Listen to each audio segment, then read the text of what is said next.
if I'm a couple seconds late starting. I wanted to blow my nose beforehand. We don't need that on the live stream. Yeah. Well, joined by Guinness today. Hello, good evening. Welcome to Phydeaux, the Phydeaux live stream. I'm going to subtitle this one "Gifts" for obvious reasons. Sorry, I gotta pour my beer first. You know, priorities. There we go. Cheers. All right, everyone, cover their eyes. I'm going to turn the light on. Hope that wasn't too harsh on you. Well, we have the Christmas week worth of strips in front of us. Let me just. Tis the season to be jolly. So they say. Let me just organize these by date. As you can see, I've been working on them. Yeah. And 20. All right. What do we got to do? We got to do the inking on the background on this one. So we have Phydeaux, Felicia, and Beau. They're decorating the Christmas tree, as you can still see in the background. Not much work left to be done on this one. I got the lights. Tinsel. We need a lot of tinsel. Don't put that there. This is where it goes, as they struggle. Then I put the star on the top. And done. We've just decorated that little band that they can reach. Yeah. Uh-huh. Ho, ho, ho. I wonder where I got that joke. Oh, shush. It could have something to do with your wife's inability to really reach high or reach low. And there's about a 2.5 range where I've decorated. I'm a little distracted. I'm still trying to get my computer to think. Yeah, that's okay. So that one requires, the one up on the magnets requires background work. This is Tuesday, the 20th. Phydeaux and Felicia at the Christmas tree. This one has your name on it. You two, stop. Do not open your gifts. We promise we will not open our own Christmas gifts. What'd I get? Squeaky Bone. Me? Catnip. Get it? They opened each other's gifts. I'm thinking this might make a good thumbnail. Phydeaux and Felicia are arm in arm. Yeah, that could work. Let them finally getting along, combining powers. Who would have ever thought? It must be the Toxoplasma gondii. Oh my gosh. How long has it been since you've mentioned that? About as long as we've mentioned the former chancellor from 1930s of Germany. All right. And this one we have Phydeaux and Felicia again at the Christmas tree. Can you notice a theme in this week's comic strip? It's the Christmas tree. Oh. Stop right there. Bogash asked me to keep you from knocking down the tree and opening all the gifts. That's quite a responsibility. He must really trust you. Yep, you can trust a cat. And she's over in the corner sleeping. You can trust a cat to sleep all day, as Phydeaux has destroyed the tree and opened the gifts. This still requires a little bit of extra penciling in here to get all the detail, but you get the idea. So this one requires character work. Again, inking. Anything here required in pencil? I think I got something that still requires penciling. Okay, Thursday. We have Phydeaux and Beau. Beau's dressed as a Santa Claus and telling by the stars and moons he's been struck over the head by this broken golf club. Oh no. And Phydeaux says, I suppose this is my fault. You broke in here in a disguise. You did tell me I was the watchdog. As Beau storms off, kind of angry. And Felicia appears. What happened? I broke my golf club. Oh, that's too bad. Do you think Santa will get you a new one? I doubt it. Oh, that's Thursday. And Friday, of course, they end up in the bar. This is going to require a lot of penciling. You probably can't see anything that's going on, but we have Dino and Jane outside of the bar with Phydeaux. Let's all go in there and cheer Bogash up with the true spirit of Christmas. And they all come into the bar still in their winter clothing, and Bo's at the bar drinking a beer. Merry Christmas, Bo, this is for you. He gives him an envelope. What's this? We want to show you the true meaning of Christmas. It's your credit card bill. Nope. Famously, Phydeaux maxes out Bo's credit card all the time. So, At least this time it's for Christmas. yeah, so I've got to do the penciling on this one. We might work on this one first. As do Dino's leather jacket, find some sort of fashion for Jane to be wearing. Plus, she has a woolly cap on, and Dino's going to be carrying Phydeaux here because that's the only way I can get him up on the bar level, get them all close to eye level. Otherwise, he'd be down here underneath the bar. It wouldn't work. One of the great things, the good idea of having the cat boss by the bar is I can have him sitting on the bar now, which will bring him up eye level to the humans. All right. In this panel, Dino's taking his jacket off, so I've got to get his t-shirt. Jane's got her hat off again, so she's got to have hat hair. And so there's a little bit of work to be done there. And she's also starting to remove her jacket here, so we've got to draw that. Phydeaux's taking off his Christmas cap. I hope that the chief colorist knows that Santa is wearing a red suit. And those are red Santa caps with the white trim. Yes. Yeah. Okay. No, who knows if it's obvious or not? She started painting some snow green on a recent comic strip. She started painting snow green because she thought it was a bush. I knew that the others was snow, but for some reason I thought that was a bush. And this is the Christmas Eve strip. I think it's going to be a cute one. We have the Christmas tree, which is now in place of the cat litter box. Usually I put the Christmas tree on the other side of the room, but I wanted a scene where I can have Bo sitting down. So at least I stop bringing the heads closer together, even though now he's in the background. Anyway, Bo says, it's Christmas Eve. You each can open one gift. I already have enough catnip, maybe a ball. I think I'll go for the yummy cakes. How do you two know what's in the gifts before you open them? Is this some sort of heightened animal sense? And Phydeaux said, damn, I already ate these. Were they bad cats and dogs? We used to run like little commando raids on the Christmas tree when we were kids. You get an X-Acto knife and tape. Let's see if I have a commando raid kit here. This never even occurred to me. Yeah, you're alone. You are a only child. See, That's true. an X-Acto knife and some tape, and you cut right along the line of the tape and the wrapping paper. Open the gift, and then when you wrap it back up, you take another piece of tape and put it right exactly over the tape that you cut. Teaching the children how to do this is an important thing. You must teach the next generation how to be a weasel. So, obviously, before Christmas, we all knew what was in everyone's walkthrough. It's a good thing the Santa Claus stuff was a surprise.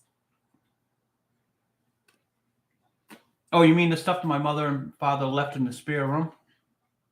No, I mean the stuff from Santa Claus.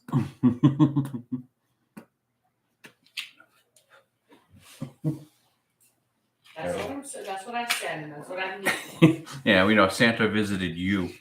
Oh, stop. All right, we need a dark pencil. Where are here we go. Courtesy of the lovely folks at Blackwing. We got a few left.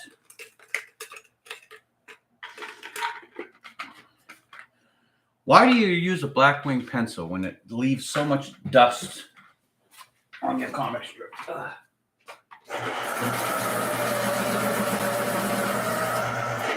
Well, I could give you all sorts of technical reasons, but the reason I'm going to give you is because it makes me happy. That's right. Do not do anything unless it makes you happy. And as I'll state again, cartoonists are the filthiest creatures on the planet, so I have to put this glove on to keep from adding my filth to the paper. Any human filth makes it difficult for the ink to stick. Human filth, as if cartoonists are human. Any cartoonist filth will make it difficult for the ink to stay. All right. So I hate it when Phydeaux is this far down. I know I've got to get him just below belt level. So whenever possible, I try to cheat to bring him as close to the human eye level as possible. But there's nothing you can do in most cases. So Phydeaux smile. And I hate putting a tongue in here, but we're going to have to. Hopefully the chief colorist doesn't make a candy apple red.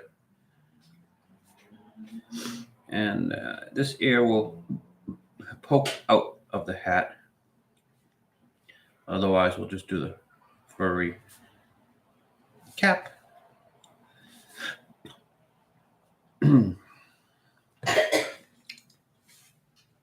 And it's got a little ball. And now, since the joke is that he's bringing the mail,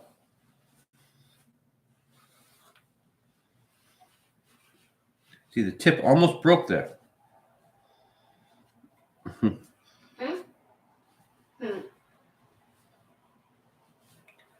I think she has her headphones on. So we can say whatever we want. She can't hear us.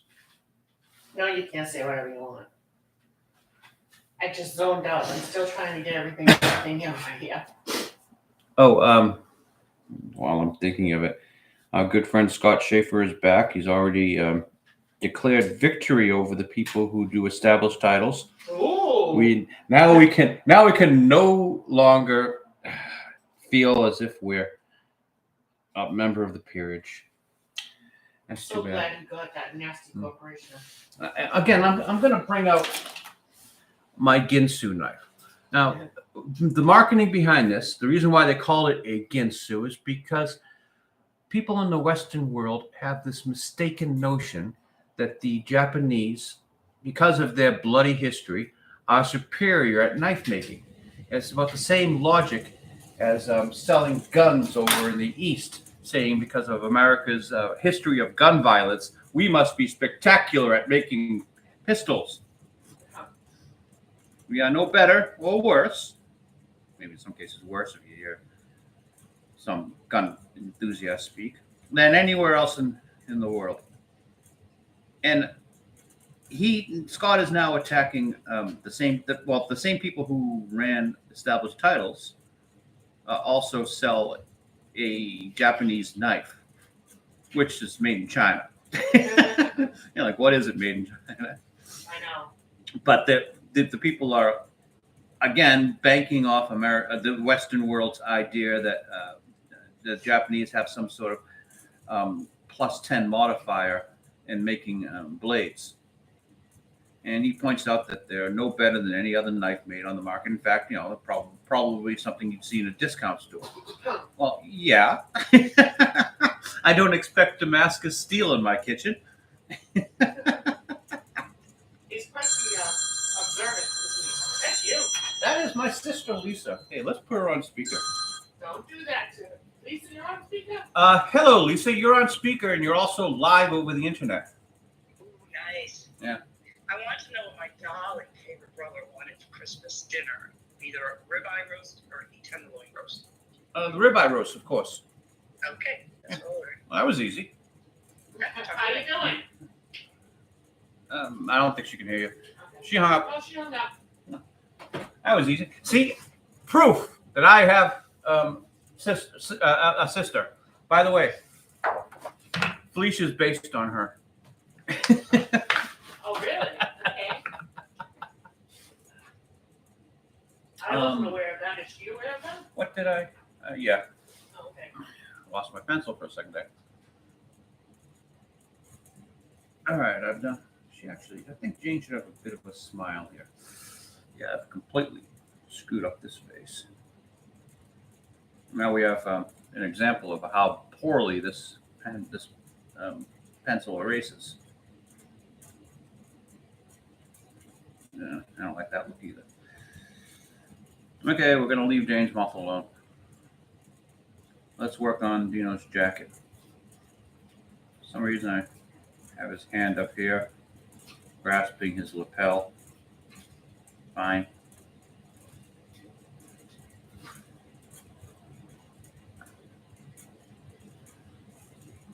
The earlier strips, Dino always just had a t-shirt in the winter. But now I've got him in a biker jacket, even though he doesn't actually own a motorcycle. I think that still works for the character. So we were talking about Mr. Schaefer. He's a fine YouTube personality. I understand he's just trying to do content. Oh yeah. And I'm guessing he thinks he's a consumer reporter, telling us all these. Crusader. Yes, he's like Geraldo Rivera. Geraldo. Hmm. Who would have thought Geraldo would still be relevant? Think about how frightening the world will be when Geraldo Rivera becomes our elder statesman. I have nothing against the guy. I don't like him. I don't dislike him. I'm just kind of surprised he's still. But anyway, Scott's looking out for our best interest, I Yes, he suppose, because there are actually some people in the world who thought that they were buying a title from some people from China. It was a Scottish title, and an Asian title, a Chinese title, a Scottish title. What was funny is he was saying that they were, excuse me, that they were running out of land in Scotland. I'm surprised they had land at all in Scotland. I mean, you really didn't need it.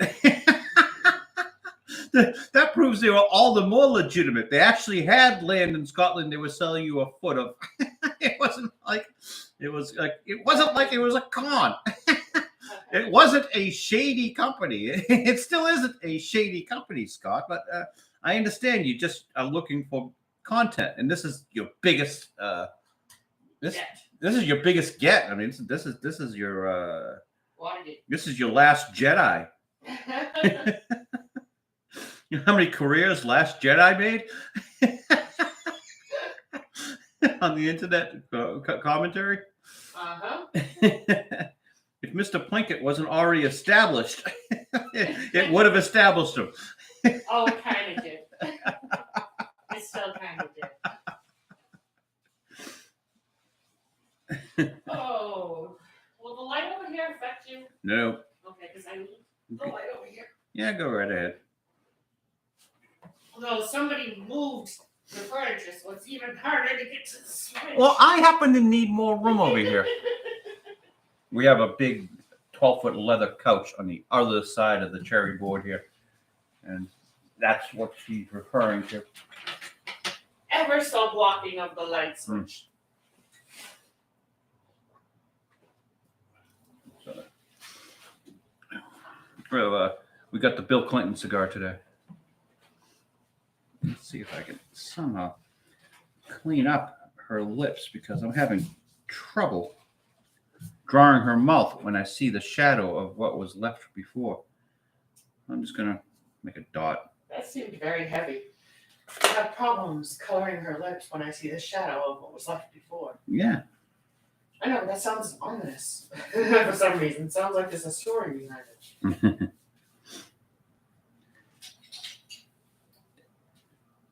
Well, I created Jane about, 5 years ago? Yeah, I guess so. Not really based on anyone. Dino's based on an actual human being. Mm-hmm. The Jane character, in how she looks and how she acts and everything, completely based on no one living or dying at any point in history. Living or dying? Living or dead. Nope. Okay, I was going to say. Sorry, I misspoke there. No, that's all right. Yeah, thank you for correcting me there. I'm sorry. No, that's fine. I just need to point that out and no, secret messages are being sent. Tinfoil hat territory is still alive and well in the world. Okay, now the scarf is going down over her shoulder and appearing out here, which is why I didn't finish Dino's arm there. All right, so her scarf and still wraps around the back. Okay, I think I've figured out where everything is. Jane's got a double-breasted coat here, buttons on Quite both sides. fashionable. Double-breasted coat here because she has two breasts. I don't know. Because of your fondness for the Yeah, and we'll do women's fashion and black pants. So there's a black. I want to punch Felicia forward here visually. So hopefully that will do it. And I forgot to draw Felicia anywhere. I guess this is a good spot to put Felicia when I think about it because she can be low, and I don't have to worry about how freaky the pants look. Yeah, that's a good idea. Let me just pencil in Felicia here. Maybe should she be participatory? No, I think she's going off on her own because I don't have room for her in the later panels. So it'll be exit cats at the bottom of the. Let me just erase what's behind her so there's no confusion so you don't confuse the cartoonist. Hemisphere ahead.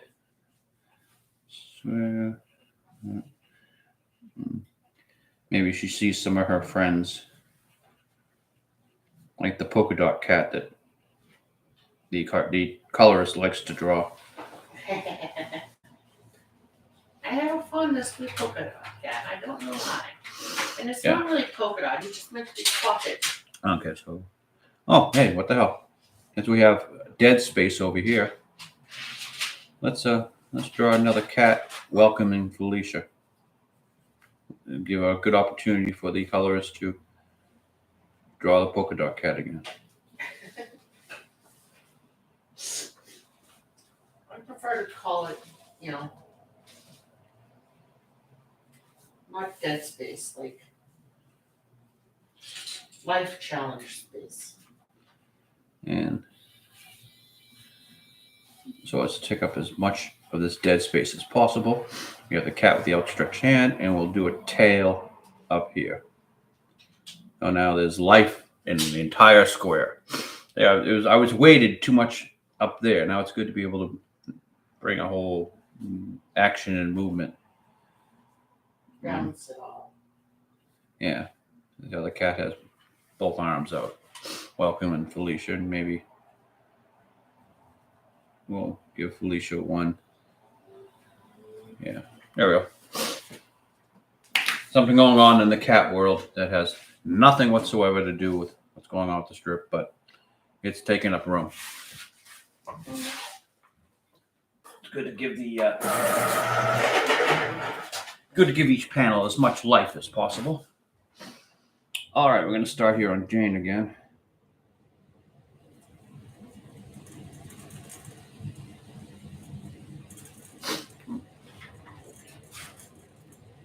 That's how loud our I don't think the camera picked that up.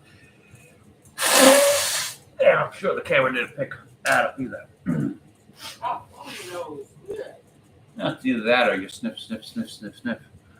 Cheers. I think I prefer sniff, sniff, sniff. I hate sniff, sniff, sniff. Thank you for the good people at Guinness. Oh, I thought you were extending it to your title.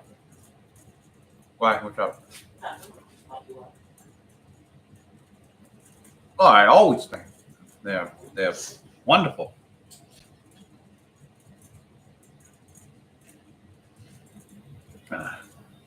you guys will have the chat all to yourself today, it seems like. I don't even Well, the moderator is offline today, so it's Wild West out there.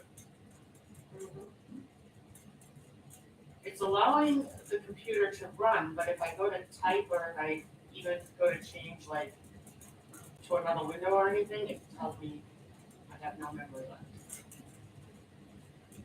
So my computer essentially has dementia. Alzheimer's, I was thinking.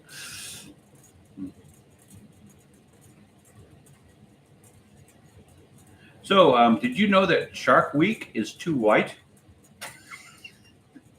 These people are insane. And of course, by that they mean that they've only shown.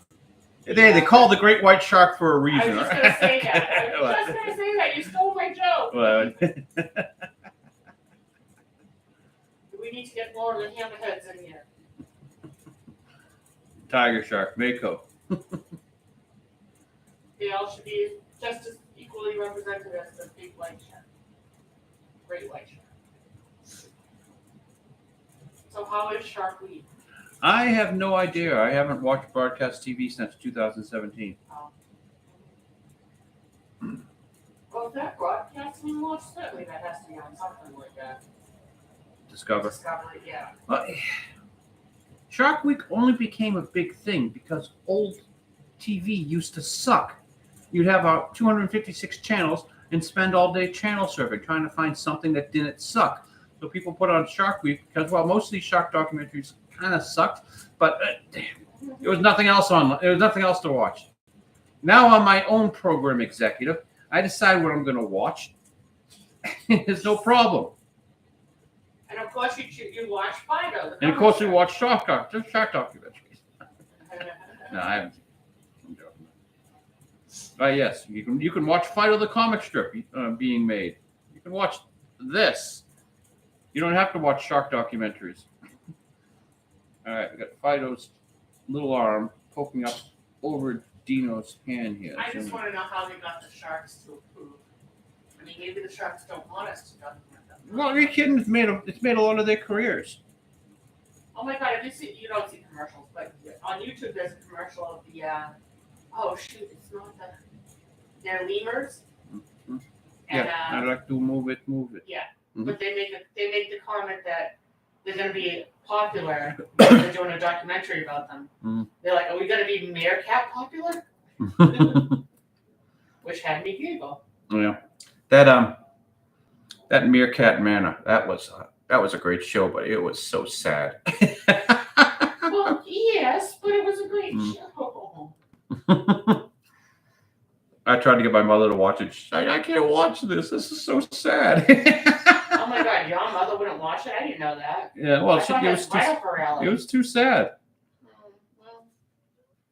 Well, That's why I can't have you watching the Pixar film Up.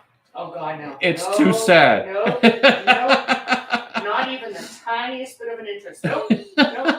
I'm sure it's a lovely movie. I'm sure it's a. It's a masterpiece. Well, we couldn't get through, or I couldn't get through some Ricky Gervais of all people. Remember he had like a TV show on and we watched it for about 30 minutes. I'm like, nope, out.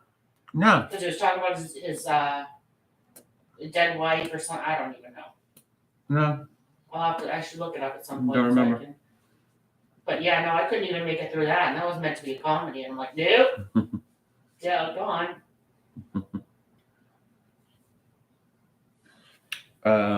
What am I looking at? So you actually liked Up? Or are you just joking because... Oh, no, it's a good B minus as far as the movie itself goes. Okay. But just the heart-wrenching, he has this childhood friend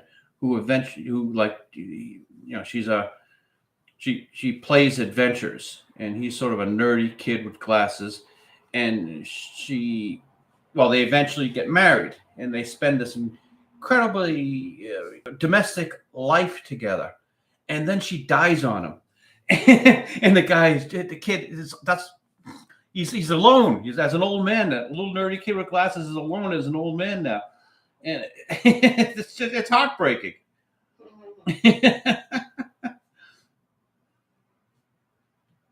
And they show all that they had planned on as adults actually doing the adventures that they played as a kid. That's they were going to go see this waterfall in South America. Stop. All right. And they tried to save all their money for it. All but right. then, All right. like the car needed tires. And, All right.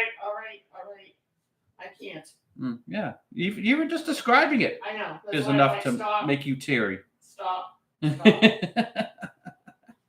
picturing it because I've seen all the elements, so I can actually almost picture it on screen. Yeah.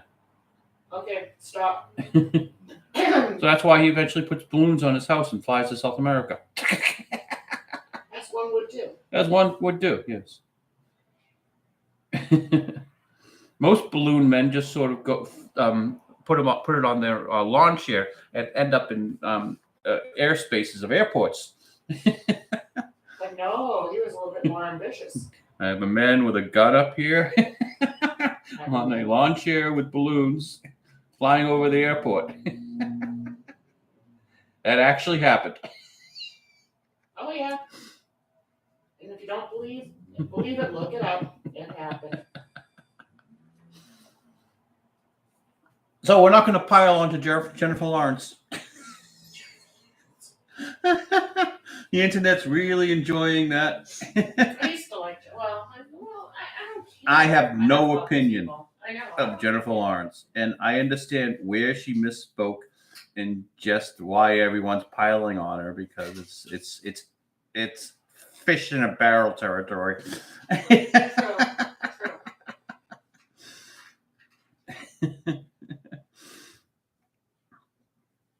Gee.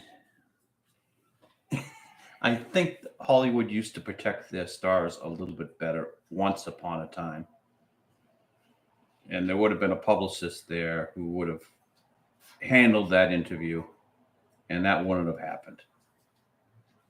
Or I don't know. How about a friend? Jesus. I mean, seems to be nobody in these people's lives to tell them to think twice. I could easily see Brie Larson doing this, because she doesn't have a publicist that's smart enough to know how to handle it, and she definitely doesn't have a friend.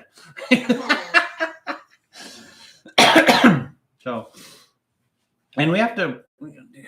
These are just pretty people who read lines. They're not intelligent. They're not there for their brains. Some are intelligent. Yeah. Find one. Let's not paint the broad brush. I mean, they love acting smart. Patrick Stewart loved playing Jean-Luc Picard, but Patrick Stewart himself is as dumb as a bag of hammers. Okay. But they were pretty people. That's their use in the world. Pretty people. And yes, I just called Patrick Stewart a pretty person. That bald bastard is a pretty guy, a handsome guy.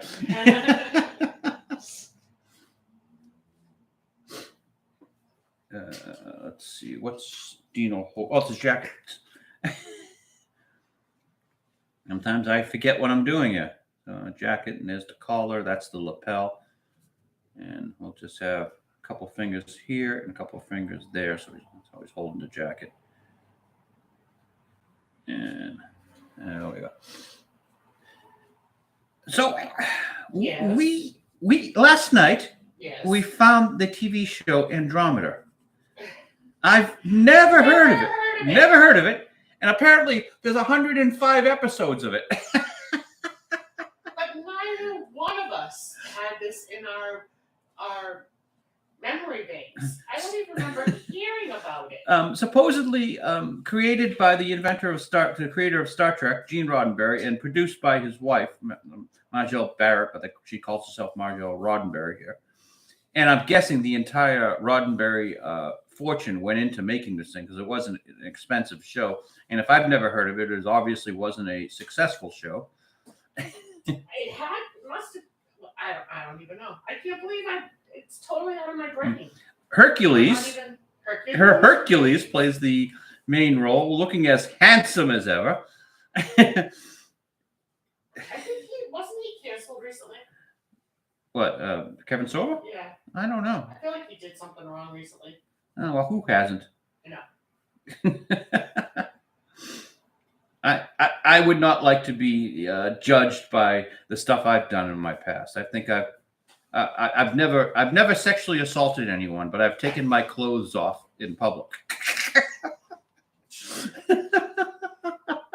Alrighty then. Well, anyway.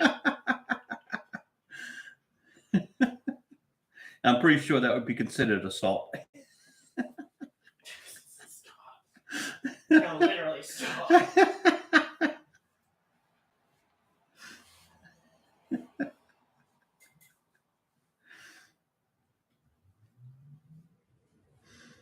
Right now, I think my computer also does. So with Star Trek, I'm used to them wearing the same damn uniform throughout every episode. This was really bothering you last night. Kevin just kept on going through wardrobe changes. Yeah, I'm gonna wear my black uniform now. Now I want to wear the red thing with the black line, and now I want to wear the double-breasted thing. Now I want to wear shorts and a t-shirt. Now I want to wear. Yeah, Kevin's a real clothes horse. And something else I noticed: all the female characters, while pretty, none of them were drop-dead science fiction gorgeous. Usually in sci-fi, you have an excuse to put a woman out there who is just, and I'll talk about Seven of Nine from Star Trek. We'll talk about Takar from Enterprise. You don't think the hologram woman was beautiful? Not well. She kind of had a what's her name from Attack of the Show? Oh, Olivia. She had an Olivia Munn feel to her. I mean, Olivia Munn is pretty and all that, but she's not model quality. So anyway, the women were pretty enough, but I think like Kevin Sorbo did not want anyone on the show prettier than him.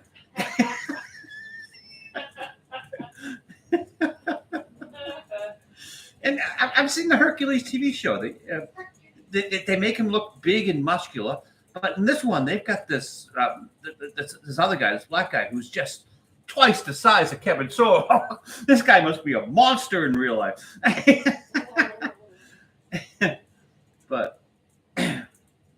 But Kevin's got his hair in this 1980s feather, and a completely different look from Hercules. In Hercules, he looked a little bit rougher. In this one, he's all full out pretty boy. And he definitely wants to look better than the female companions. But I don't even know why I never even heard of it. They got this woman painted in purple with a tail. Mm-hmm. And when the show started out, she was this cute little bubbly thing bouncing on the stage, running around. You know, I thought it was going to be a cute, fun character. This woman hit the wall by season 2. And she hit that wall hard. She was starting to look rougher and rougher. Yes, I'm being misogynistic here. They put her hair up. And that's when you could tell that even the producers realized, ooh, this woman's getting harsh looking. The purple paint is not covering enough. And she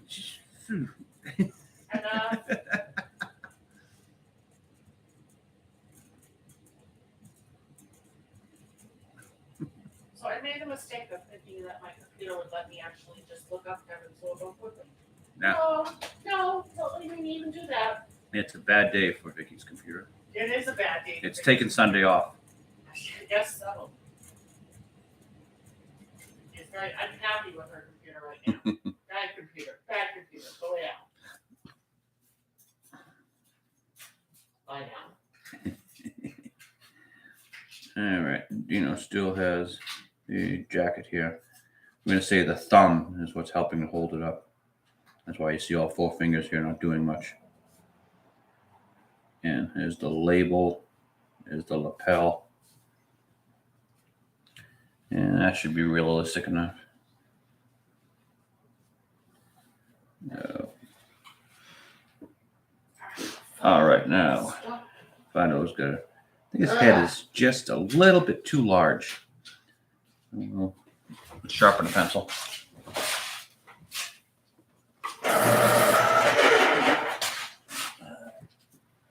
What the hell? Cheers. Yeah, Phydeaux's head is a tiny bit too large. So let's see if we can bring it down a bit in the finished penciling. Eye contact. I can almost draw a line from there to Beau's eyes. So, and Yeah, I'm not happy with that. Oh well, let's finish it out and see what it looks like.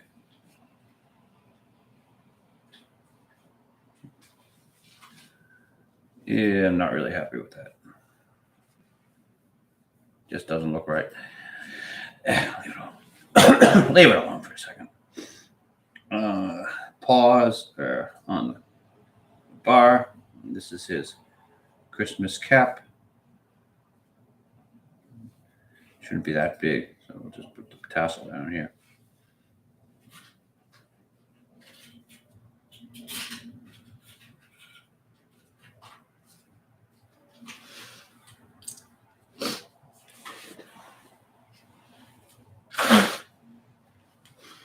And let's see, this probably should have the feel of a tri-folded piece of paper, as it was in an envelope.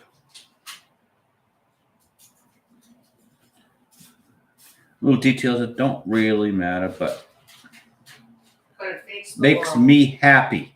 And it makes the world. And the envelope is still peeking up, and it should look as if it's been opened.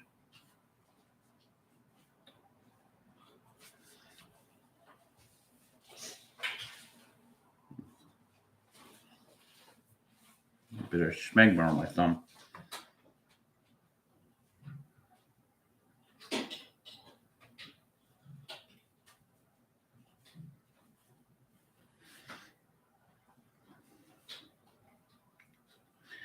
So the jury is still out on Andromeda. We have not finished the whole 105 episodes yet.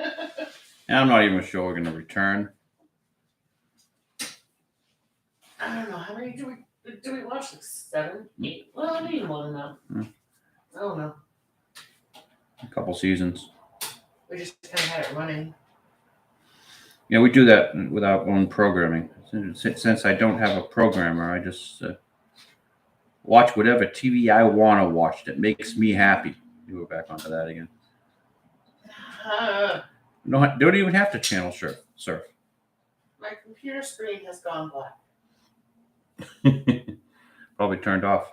No, well, I'm trying to turn it off to restart it, but I can't. I could use my husband's help for a second, but I know he's busy. Yeah. Huh? Yeah. Yeah, I know. Just turn off my computer and turn it back on. Yeah. My whatchamacallit went to too.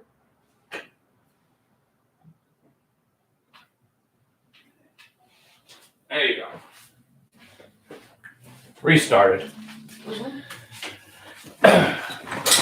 It's one of those few things you need a man for. I have to kill all the spiders and reset the computers. I know, but you're not always willing to kill the spiders, though.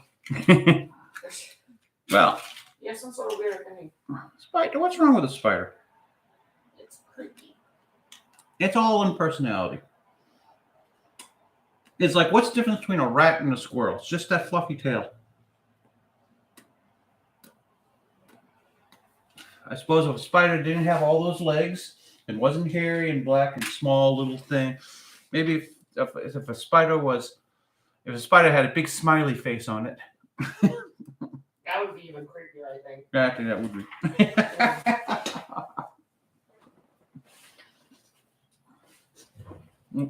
Oops, sorry about that. Hit the camera there.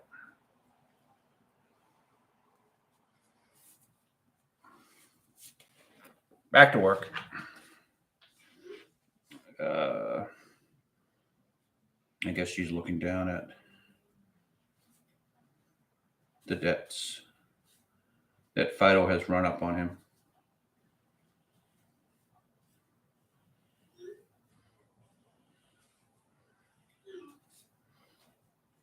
And I suppose in this world, it really kind of doesn't matter because Beau comes from a wealthy family. But Yeah, I forget that about Beau. oh yeah, his father's a billionaire. Mm-hmm.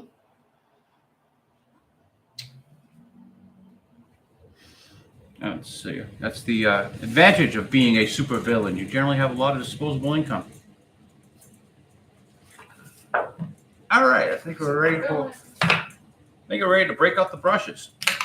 So before yeah, there goes my Kennedy accent. Before I break up the brushes, I'm probably gonna have to do a few things. So talk amongst yourself, and maybe the wife can talk about her computer work. The computer's not working. Can I talk about my computer not working?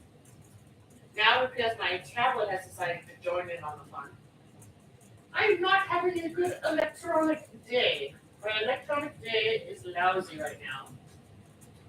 So you can talk about me in chat, you can discuss things because I'm not going to be able to see it. Anyway, hope you all are well. Email me at fideauthecomicstrip.com. No. For some reason, anyway, hope you're all doing well. Hope you're enjoying this. Me rambling. Oh, He's back. thank you. As a reminder, the Phydeaux.comicstrip.com, of course, is a wonderful source. But there's also another source. My good friend Labea Wilson, Miss Wilson, runs Phydeaux Fans. PhydeauFans.blogspot.com. Like that.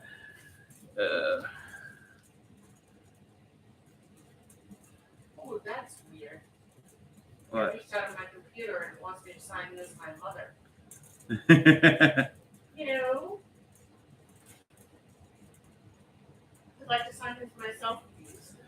Her work is there. Give her a shout out. PhydeauFans.blogspot.com. She gets the strips sometimes a few days early, and I've read some of it. There's an active conversation going on. I'm not going to call it a fight. I don't think it should be addressed. Because you love all Phydeaux fans equally. Or not at all. Oh, no. Well, platonically, I love you all. Well, that's a good thing. No, I didn't do the ceremonial choosing of the brush. Here we go. 3 candidates for today are the one in the middle is the old, slightly worn tip. The one on this side used to be the Virgin, but well, she's been experienced. And the one on the right is the one we're picking for today because of its fantastic point.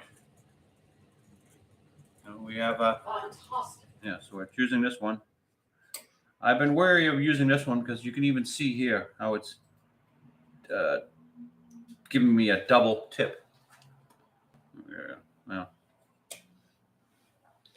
Not all brushes are created equal. I'm thinking that the squirrel who donated his pubic hairs for this brush probably was a little bit too randy. Donated or was possibly made to All produce? squirrels proudly donate their Okay. pubic hair for this brush. I mean, what squirrel would not want to be a Phydeaux paintbrush? True. I imagine they sit there in their trees in the Himalayas and they say, "Daddy, what am I going to be when I grow up?" Well, son, if you're lucky, you can donate pubic hair for Phydeaux's paintbrushes.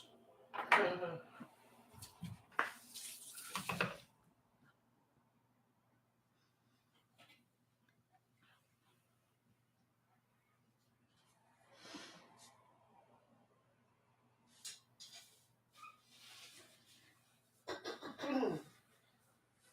That's a good question. I'm not sure if it's just male pubic hair, female squirrel, but female squirrels may be able to contribute. I just wouldn't know how to know the difference.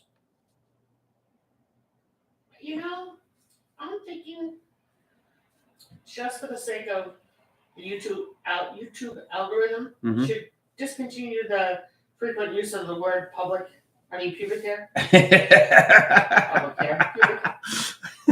Just if you want a wider audience and I'm just telling them the history of the paintbrushes. I understand, but it's the frequent use of that word, those words. Like eventually the little robots, like the ones from the Matrix, are gonna be like beep beep beep. Oof. Censor. Mhm. But we're just drawing a comic strip. How can that be? But he's talking about donating the Oh, for goodness sakes. I think I'll get in trouble for what I've said about Disney. maybe. Fascinating speculation online Mm-hmm. about the timing of Mr. Chapex's firing. Oh, you think there might be something odd about that? Well, of course, any healthy corporation fires their CEO on a Sunday evening during an Elton John concert. Of course. The speculation is that something came out that Friday afternoon, and they had to get rid of Chapek before the next business day, which would have been Monday. If Monday had been a holiday, then they would have gotten rid of him over the holiday.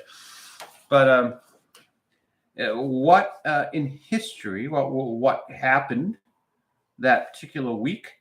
Well, it was the FTX scandal. That's that internet wallet That's that thing wrong. losing Okay. billions. Yeah, And there's okay. been speculation that this there's a woman whom has already been been listed on the Wall Street Journal as who the woman's going to be Iger's replacement, and she's currently the chief financial officer and an accountant. Mhm. In big corporations, the CFO never becomes the CEO. That's just like two different skills. So it'd be strange that such a person would be picked. And, well, if you connect the dots, why was Chapek fired? Well, something must have come on a Friday, and, well, suddenly everyone who seems to know where the bodies are buried have come forward to take control of information. It looks shady. Mr. Schaefer, perhaps you could look into this. You are the man who likes to look into shady companies. I was just gonna say, but does it rise to the level of established titles? I think it might exceed the shadiness of established titles, just a little bit. Now you're just being argumentative. Yeah, Disney looks shady. Mr. Schaefer, please look into that. We will all remember the accountant who was fired and tried to be a whistleblower. I know, she kind of disappeared, didn't she? Well, what happened is Disney settled with her, Mhm. gave her money, and told her to go away, which that is not an admission of guilt. You generally do that. You generally do that when it would cost too much money it would cost more money to deal with it in court, to fight it in court than. But where there's smoke, there's fire. What she was saying was that Disney was misstating its profits, which is a big no-no for a publicly traded company. They were,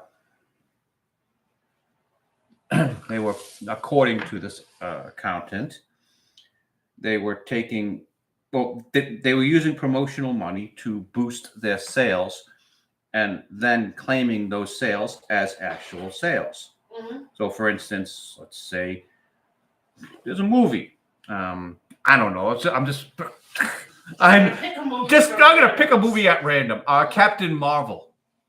they made $1 billion, you understand, because it was such a wonderful film. Sandwiched between Endgame and all the other Marvel stuff. It got an audience it did not deserve, but it also got a lot of criticism, which it did deserve. Empty theaters is what a lot of people were noticing, yet it still seemed to have made $1 billion. Now, what this accountant would have, and I'm speculating here, of course, using what the accountant said happened, Disney perhaps purchased using their advertising budget a couple of seats to say Captain Marvel, and A couple, you which say. is probably why the theaters were empty, and then stated those purchases as well actual money and not publicity. So maybe Captain Marvel in the real world didn't make $1 billion. And I suspected this at the time, and I was saying, how can Disney afford to do this? I mean, it's not worth their while. But they were trying to make a message. They were trying to send a message, and the message to Disney is much more important than making money. Oh, here's one that's going to go Tuesday 13th.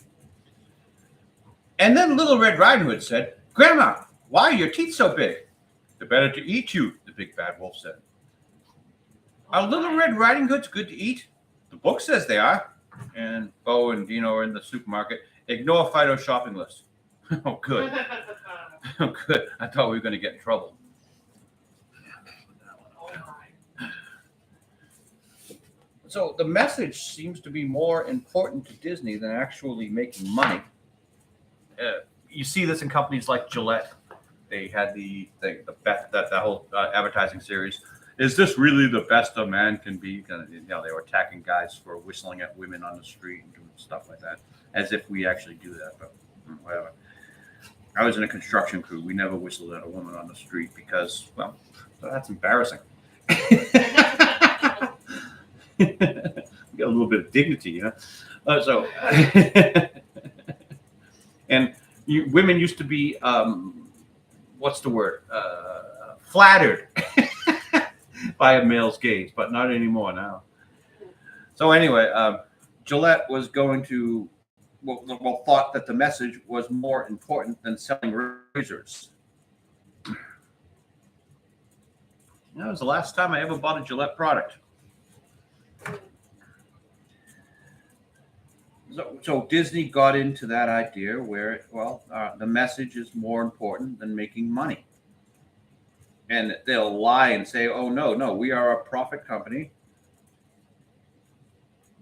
But they're not serious. They're lying to you.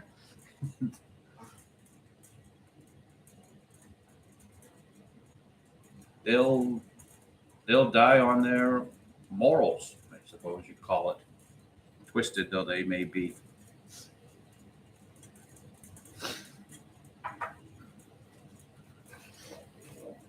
They'll die on their platform. Okay.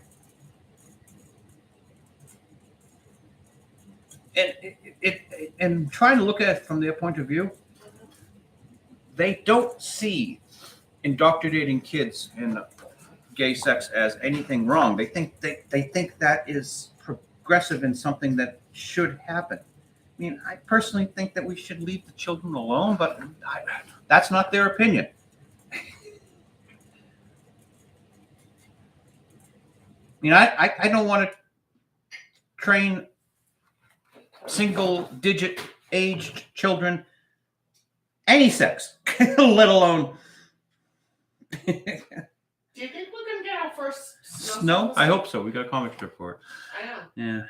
You said that there's a big storm out in the northwest. I mean, northwest? Yeah, northwest. No, well, whenever the chief colorist starts talking about the weather, that is cue to tell the cartoonist not to get into issues that might get him canceled. Mm-hmm. So it's time to leave this particular aspect of Disney's freakiness aside. Don't call it freakiness either. I'm not seeing any snowstorm. Oh no, Friday's rain. Rain.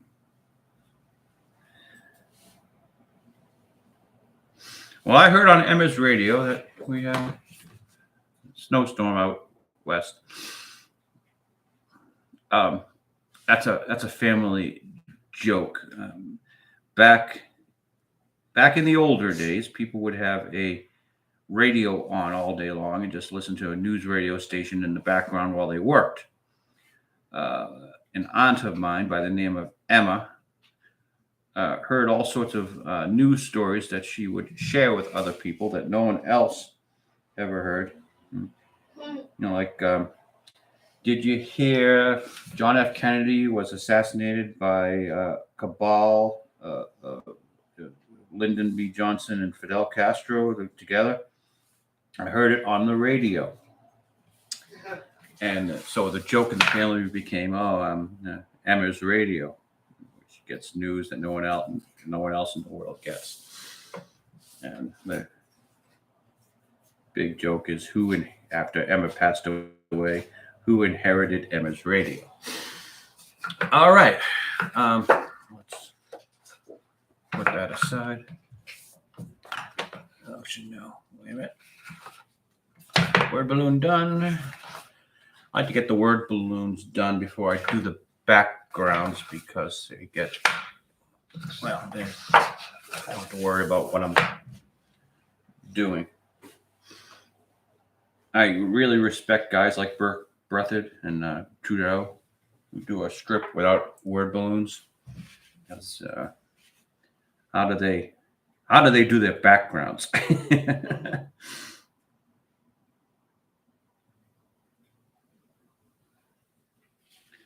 I'm too simple.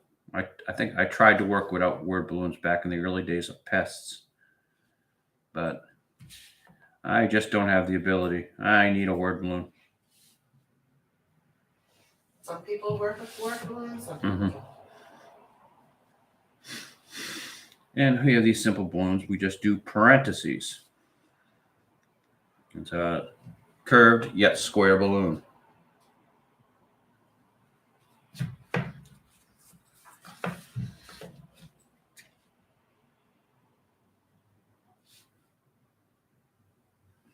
And I like to keep as much white space around between the balloon and the lettering as possible.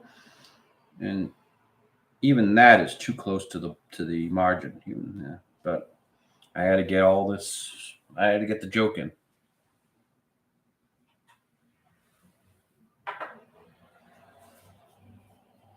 And let's see. I wonder if I can not have these balloons overlap.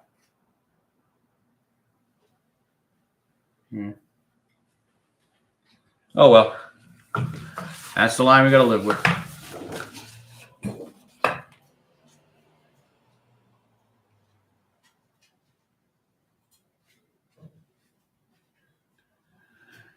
So any well-run corporation would not fire its CEO during an Elton John concert on a Sunday.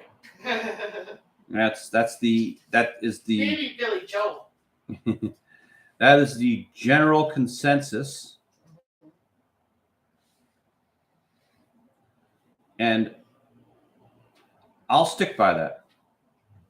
Disney's not a well-run company, and you can judge that just by how Lucasfilm is.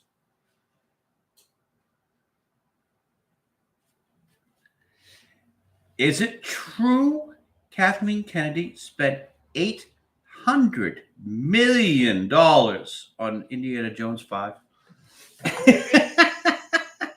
Possibly is. And that's not even going to include the advertising, which is going to be at least another $800 million. I'm sure it'll be justified. I'm sure it'll make something like, 1 million. I don't think they spent that much on Avatar. And Cameron is saying that they need to make $2 billion to make a profit on Avatar. Yeah. When does Avatar come out? It's actually coming out soon, isn't it? Oh, I don't know. I know. I'm probably not going to see it. And the reason being, toxic masculinity. Yeah. James, you shot yourself in the foot with that one. Yeah. Yeah. Well, I guess if anyone knows anything about toxic testosterone, it would be James Cameron, didn't he? Well, he sleeps with nearly all of his starlets, and how many divorces has he had? And he cheated on Linda Hamilton. That's a brave man, because the Linda Hamilton during the time when this happened was Terminator 2, and she was buff. She could have kicked his ass.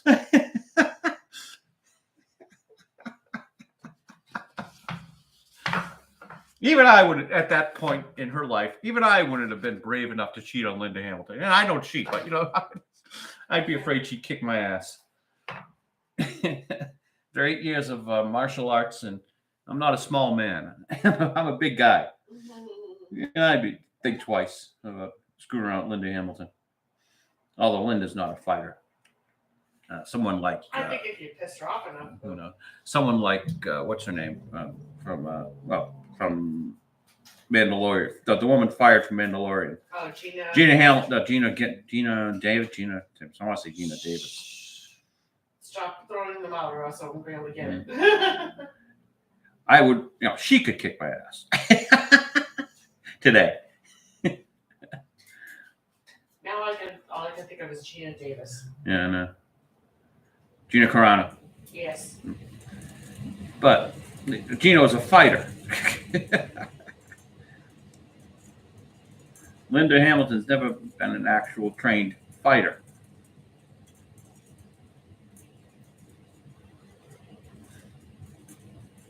It's like that. Who will win a fight, Muhammad Ali and over Bruce Lee? Well, Muhammad Ali is a fighter. Bruce Lee's an actor. Does Bruce Lee have a gun? What do you mean? Oh, Bruce Lee doesn't have a gun. He's getting his ass kicked.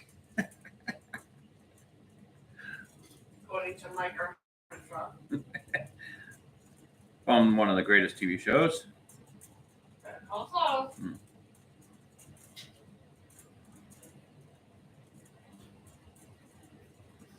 But I don't think James Cameron's a fighter, so Linda Hamilton is probably going to kick his ass. If she had any intention to. She was probably happy to get rid of him. But yeah, just because of that whole toxic testosterone thing, it left a bad taste in my mouth. I don't think I could watch the film without thinking that. And we've heard it's not that bad. Our good friend Chris Gore said there's a lot good going on it, but there's apparently some fatal flaw in the logic that I'm sure is going to give all the guys on the internet an addition to their mansions. Well, did you really expect the Avatar movie to be completely logical? Well, apparently, it's a fun ride, and they do some good. They finally do a good job with the father character. Yeah. Which Hollywood doesn't know how to do because they don't have any fathers themselves. I miss the days when, writers were experienced. They've seen a bit of the world, then went back and told stories about it.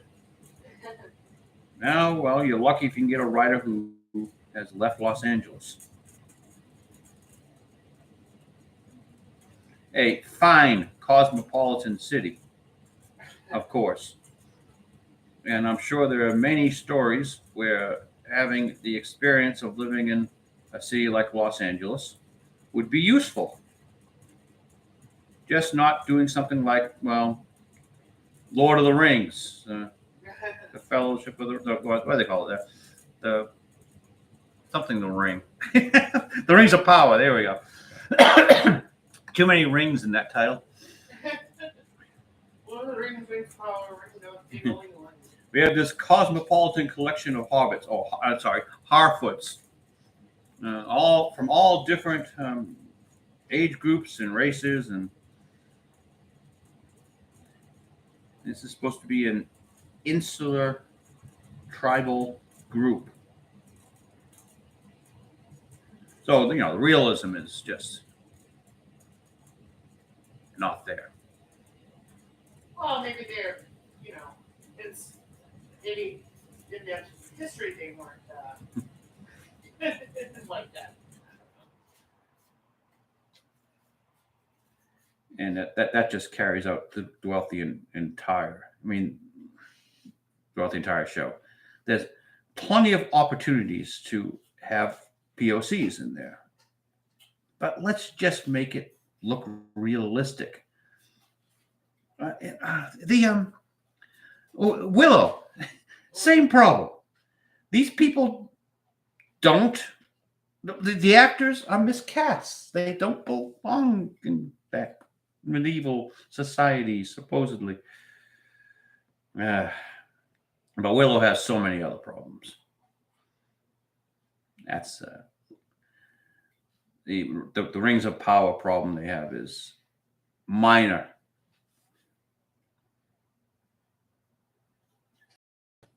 Compared to all of Willow's other problems.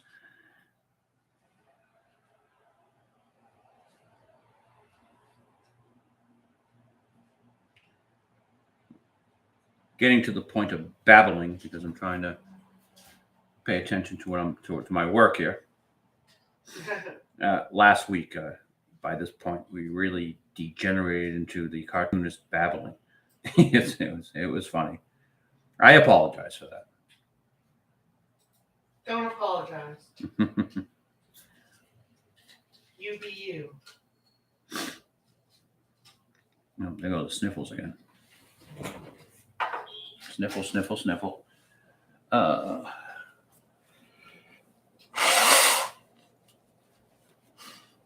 Today's broadcast is brought to you by Kleenex. Who I'm sure you'll take a sponsorship from if they reach Kleenex, out to you. the finest in facial tissue, as opposed to the other sort of tissue. And why don't they call it anal tissue? Really? Oh. We have a bidet, so we use very little of that stuff. Well, actually, we use that stuff as facial tissue. Might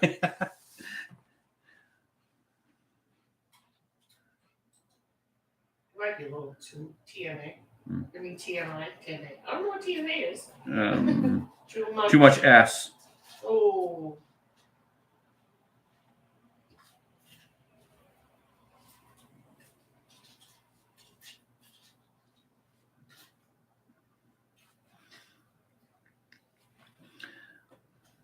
So kind of like a Phydeaux slightly has his head tilted here. That's quite a responsibility. He must really trust you. And his arms down to the side.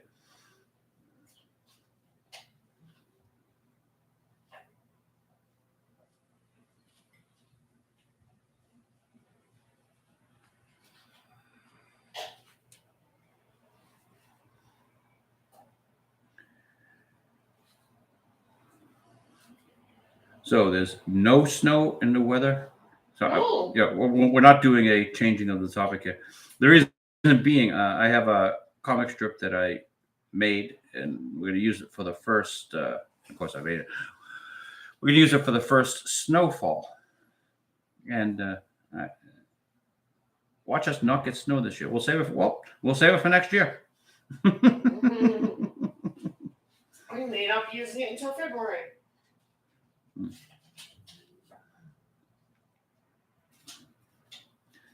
We generally get about 105 inches of snow a year. I think that's Really that much? Yeah. Or I might have doubled that number. Yeah, a maximum 105. So the average is half that. Not all at once, obviously. Sorry, this is just going from memory. Mm-hmm. Anyone who wishes to correct me, I will completely say mea culpa. Yep, I misspoke there.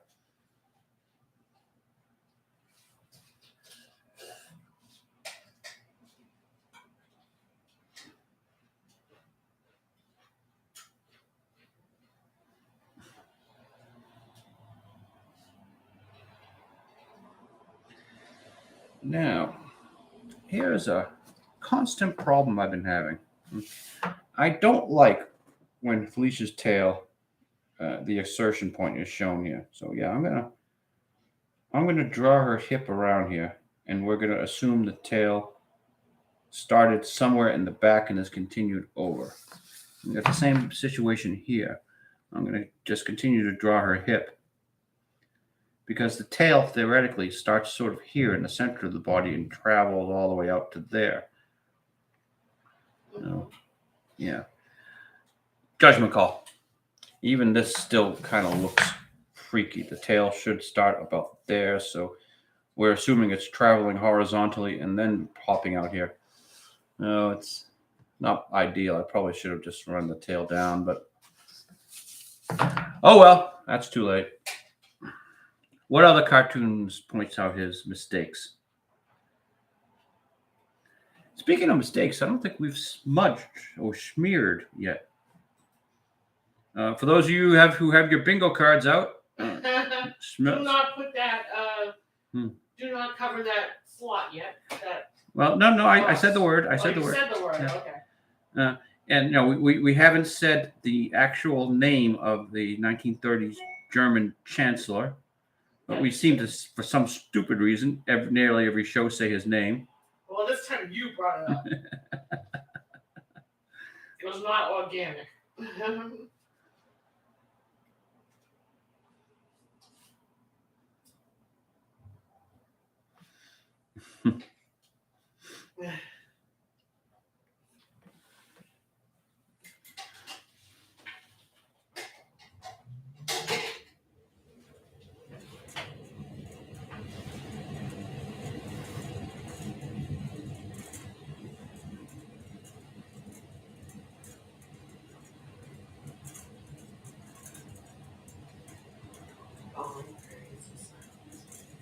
Mm-hmm. No, go Elon, go Elon, go Elon, go, go, go. Go, Elon, go. And the joke being, Elon did not buy a company when he bought Twitter. He bought a crime scene. I still can't see any crimes done. Yes, they censored people. They stopped their freedom of speech. So what? It's a private corporation. And how much influence does friggin' Twitter have anyway? The only people, it's an echo chamber. The only people who influenced by it are people you're not going to be able to reach anyway. Morons. And yes, I call everyone on Twitter a moron. You on Twitter? Yes, I am on Twitter. So yes, I am a moron. The place the place has become a lot more entertaining since Elon's taken over, and I'm still fascinated by the prospect of how he not why he bought it, but how he bought it, and how does he think he's going to make that money back. I mean, billions of dollars. You've got to do a lot to make billions of dollars. You've got to do a Captain Marvel movie. You got to get Brie Larson up there, and you have to get her to have a bitchy look on her face for 2 hours. I mean, that's tough. But that's what it takes. That's what it takes to make $1 billion. You got to hire Brie Larson to be as unpleasant as possible for 2 hours. And if you don't have Brie Larson, well, maybe you can make do with some other character. But, well, you know, this is what has worked for Disney. And you got a winning formula like that, you don't change it, right, Disney? Right. If you've got a losing formula like that, you don't change it, right?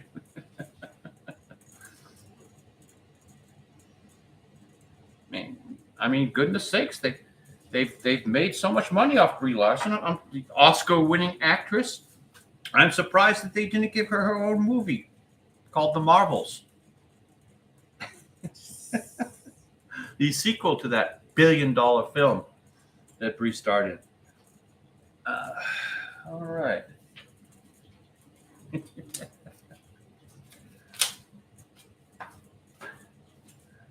But you have the formula now, Marvel. Disney.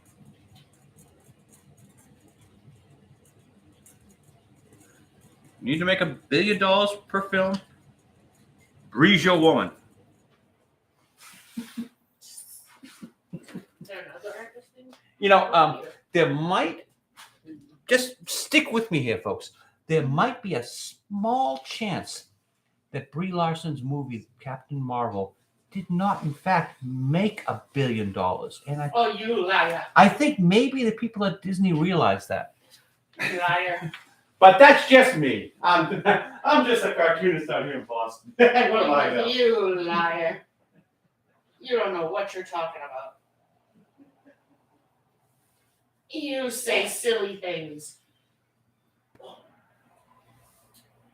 So everybody, my computer seems to be back, so you have to stop talking about me in the chat. Or continue to talk about me in the chat. It's okay. I get it. You're all Phydeaux fans. You don't have to be a wife of Phydeaux fan. Okay, let's see. Do you all have your Christmas trees up? Or your Christmas decorations? Or your whatever holiday you choose to celebrate or not celebrate or what have you? She did do this right. Anyway, do you all have snow where you are already? Or do you not get snow? All the questions. Just trying to interact with the fans. Oh. So since you mentioned Christmas trees. Yes. Anyway, you can just. Jack, give me that. So since you mentioned Christmas trees, I was thinking about the statement we made last week about how much of our tree is dominated by Disney. Yeah. And we actually used to like Disney. It's not like, and here's the really funny part. Wait, that thing is stuck. That thing. What? The hair thing. Oh, yeah, there it is. Disney's just a company that wants to entertain. Why would it inspire such hatred? I don't know. It makes no sense whatsoever. But I do notice that I was thinking, like, I don't want that rat on my Christmas tree. And Well, tough. and just about every ornament that is on the tree is not in my it's not in eye shot. It's on the other side of the tree. It's like I don't even want to look at the shit anymore. I don't care. Stay in. I still have good memories. Blame The Last Jedi for all that.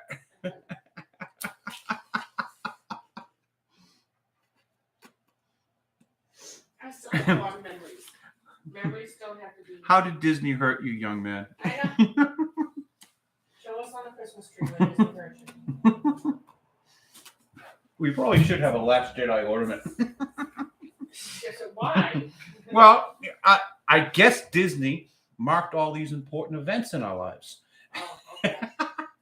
So when I lost my innocence Oh. was Ryan Johnson's film. Yeah, lots of innocence on a Christmas tree doesn't seem like a good idea. Cheers. Never mind this week. It looks like it's gonna snow now. Look at this. Yeah, it does look like snow. Oh.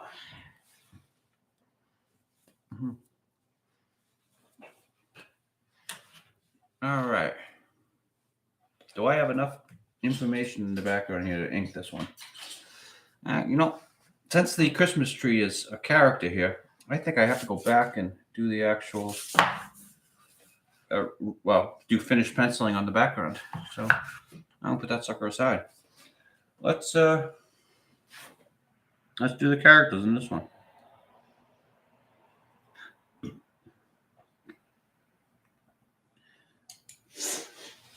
Which I think is a cute joke. I You suppose broke this in is. here in disguise. I suppose this is my fault. What happened? Oh, I broke my golf club. Not. I hit Bo with the golf club. No. Not Bo is injured. No, none of that. I broke the golf club. Oh, that's too bad.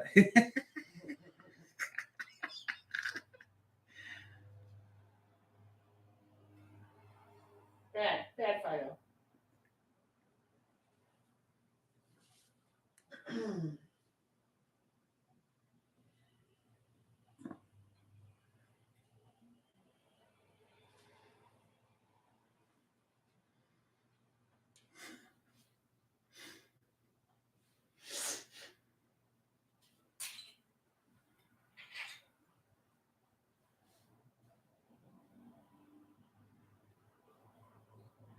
Side note, if you're looking for a particular colored pencil, I've rearranged my colored pencils again.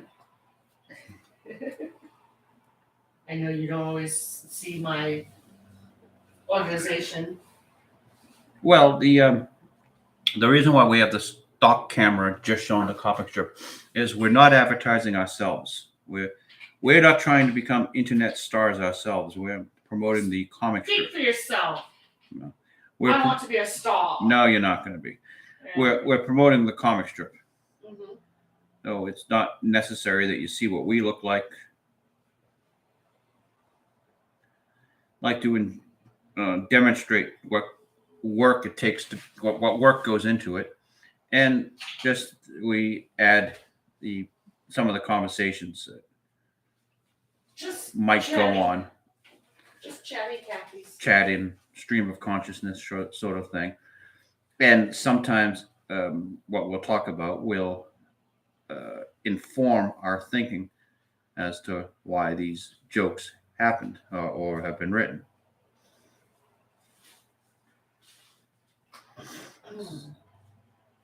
And what should stand out is that we talk so much about pop culture, but none of it appears in the actual comic strip. That's true.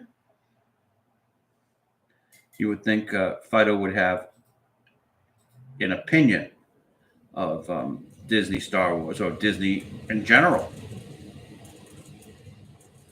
And Nope. Phydeaux wants to stay out of it. No, it doesn't rise to the level of his consciousness.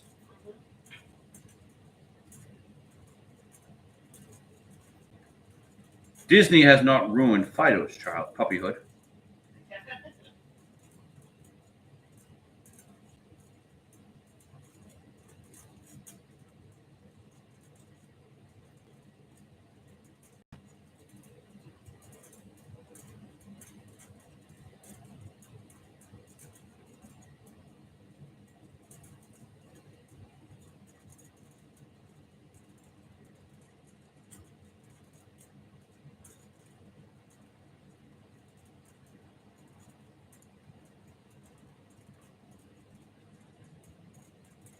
So I was stating last week of watching some of the money they've spent on these failed projects that, wow, Disney's really going to wish they had that money back.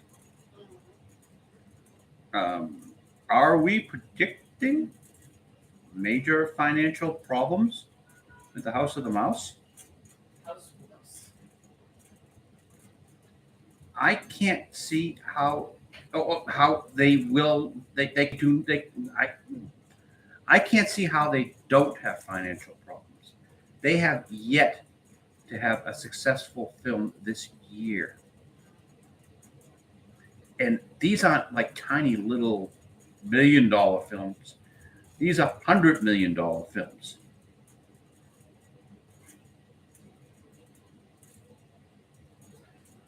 Well, they're $100 million films because that's the nature of the business. Not really, not necessarily. They're going to lose $140 million on Strange World. They lost what, 80 million on Lightyear? Sure. They're going to lose at least 800 million on Indiana Jones 5.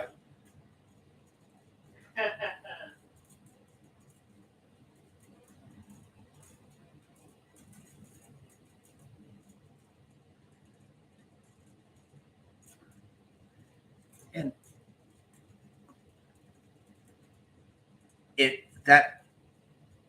a lot of that Indiana Jones preview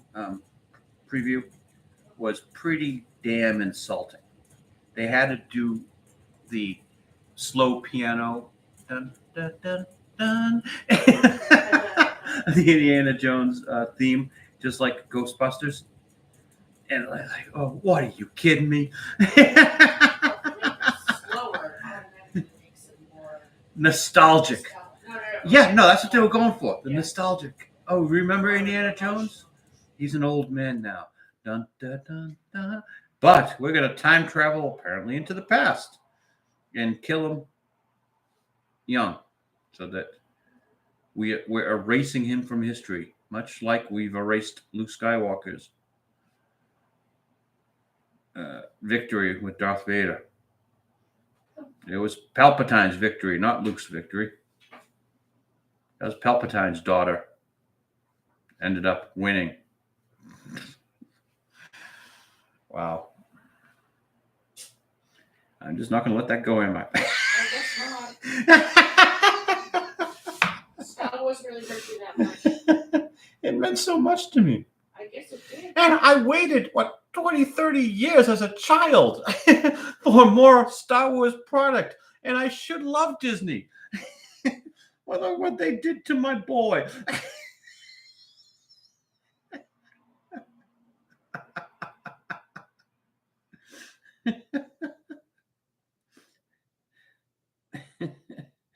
I feel like Don Corleone sitting over the bullet-riddled body of Sonny. Look what they've done to my boy. Oh no. That's such a sad thought.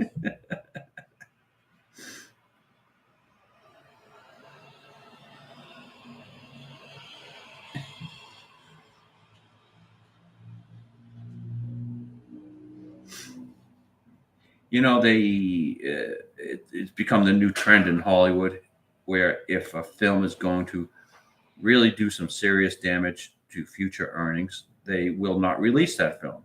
That happened with Batwoman. Disney, Lucasfilm, I recommend the same for Indiana Jones 5. Just throw it away. Right? Throw it away. Write it off.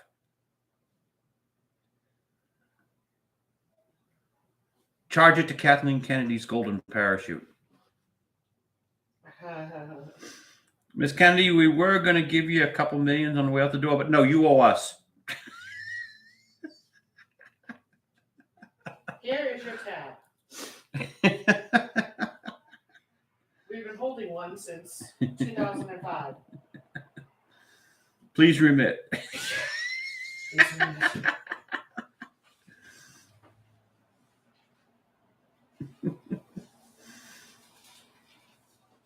You would think she would want to retire.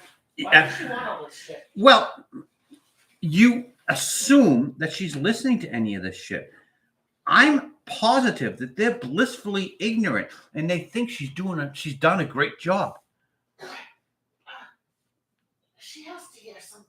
She's No, they're blissfully ignorant. They have no idea. They are ignoring every well-intentioned warning that's been sent their way. They think they're right. They think they did a good thing removing John Boyega from the poster of the Star Wars that went to China. They have no idea how racist they are. They have no idea how wrong they are. They think Star Wars made $1 billion. It must be successful. Ignoring the fact that they probably left 2/3 of the potential profit on the table.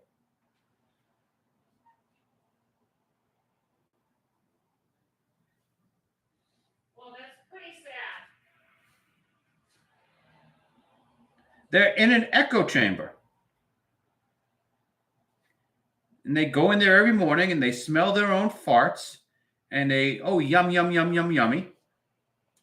and they carry on. I'm pretty sure Kathleen Kennedy thinks that her career has been brilliant and successful.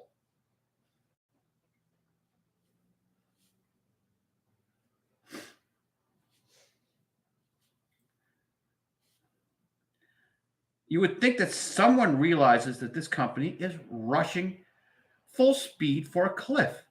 And I think the CFO realized that, which is why she fired Chapek to hide for just a little while longer the evidence. Again, that's just speculation.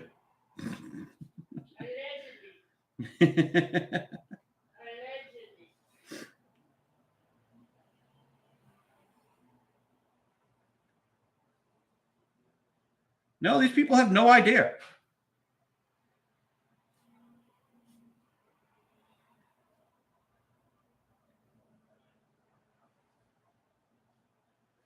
I'm guessing there must be some stockholders who are just a little bit upset.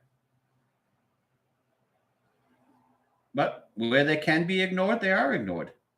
This is a gravy train for these people.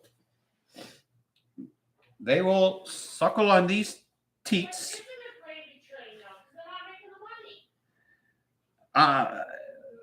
Kathleen Kennedy has a mansion.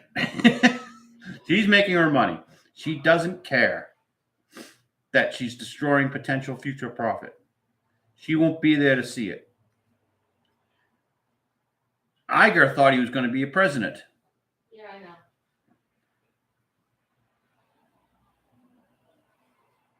About the only thing we can be sure of is when all the dust settles and the financial peccadillos come out, it's not Iger who's going to jail. It's not. It might be Chapek, but probably is not Chapek who's going to jail. It's probably not even this accountant lady who's going to jail. Probably somebody we've never heard of. They'll find somebody minor.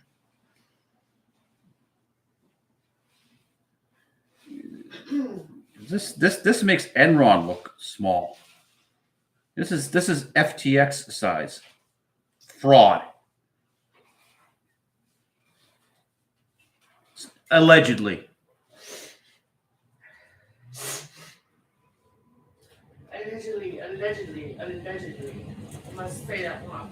Allegedly. Well, what do I know? I'm just a cartoonist. And I used to be a fan.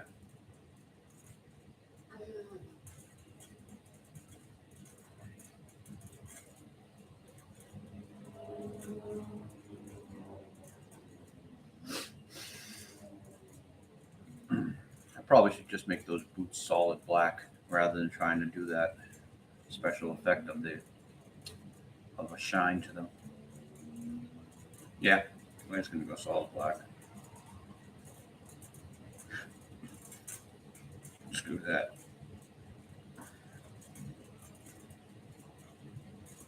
Ain't nothing special there. All right. Now, I think the important part here is that eyeball on Felicia. You've got a slight worried expression. What happened? Because she heard, well, she was sleeping, and she heard some ruckus. There's obviously a slight concern.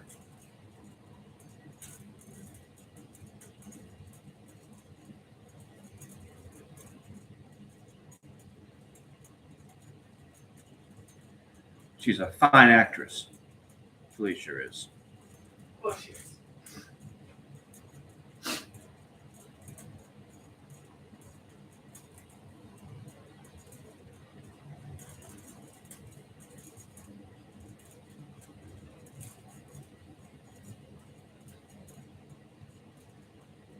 Hey, remember I said there'd be less babbling today than there was last week? Yeah. You just heard that whole babble about Disney fraud, courtesy of a horrible cartoonist. So I did babble this week again.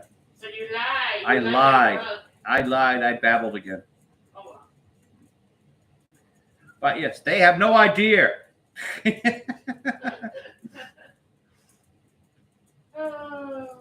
that Kathleen Kennedy is doing a bad job. They think Kathy's just wonderful. Well, I'm shocked at how disconnected. We live in a different world, different universe, you might say.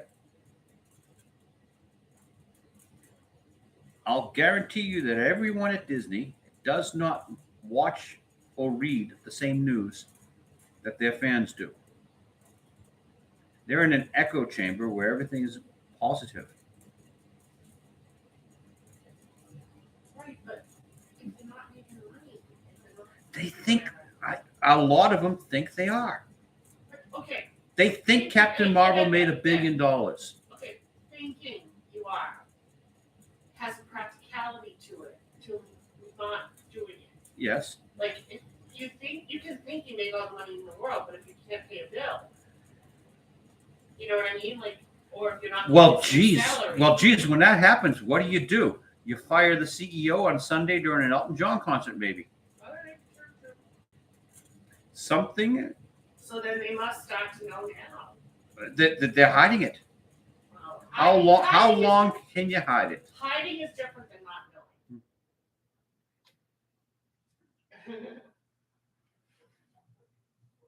How long can they hide it? That's going to be the fun part.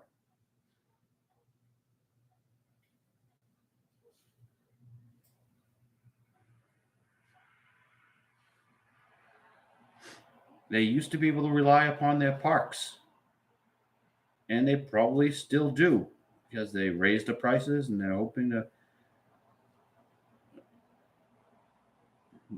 to continue to rely on those parks.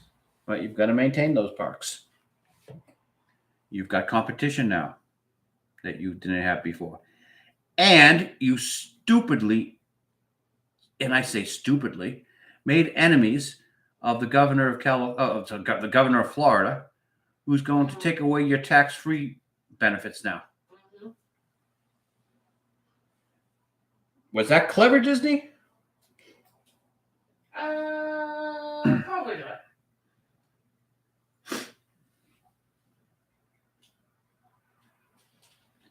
I'm gonna go with no, it wasn't. Everyone should love Disney. Just like everyone should love China. China's running around acting like the world's assholes for no reason whatsoever. You guys make all the fun products that everyone wants. You should be these jolly, oh, we're not going to invade you type of people. No, instead you run around with an army you don't have and you threaten invasion. Geez, you sound like Russians.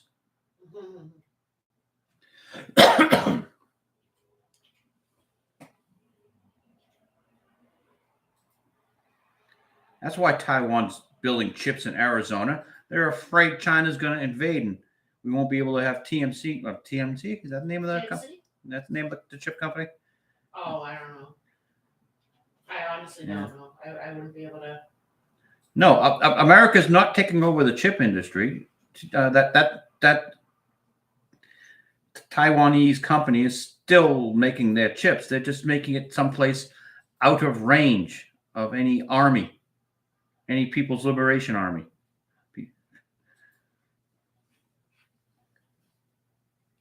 Hey, today is National Have a Bagel Day.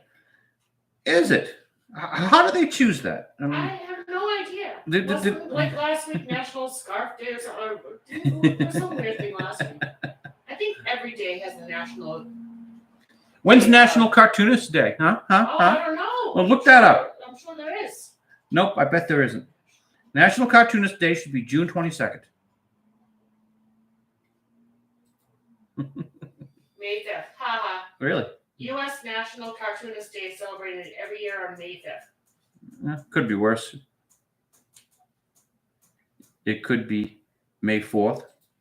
May the 4th be with you. Let us pray. Is there a National Colorist Day? No. Because that's not a job. Yes, it is. Okay, well, it came up with National Hairstylist Day. Okay, yeah. So colorist hairstyle, yeah, okay. Oh yeah. Oh yes. You're a noted hairstylist. That's me. Mm-hmm. Fashion plate. Woman about town.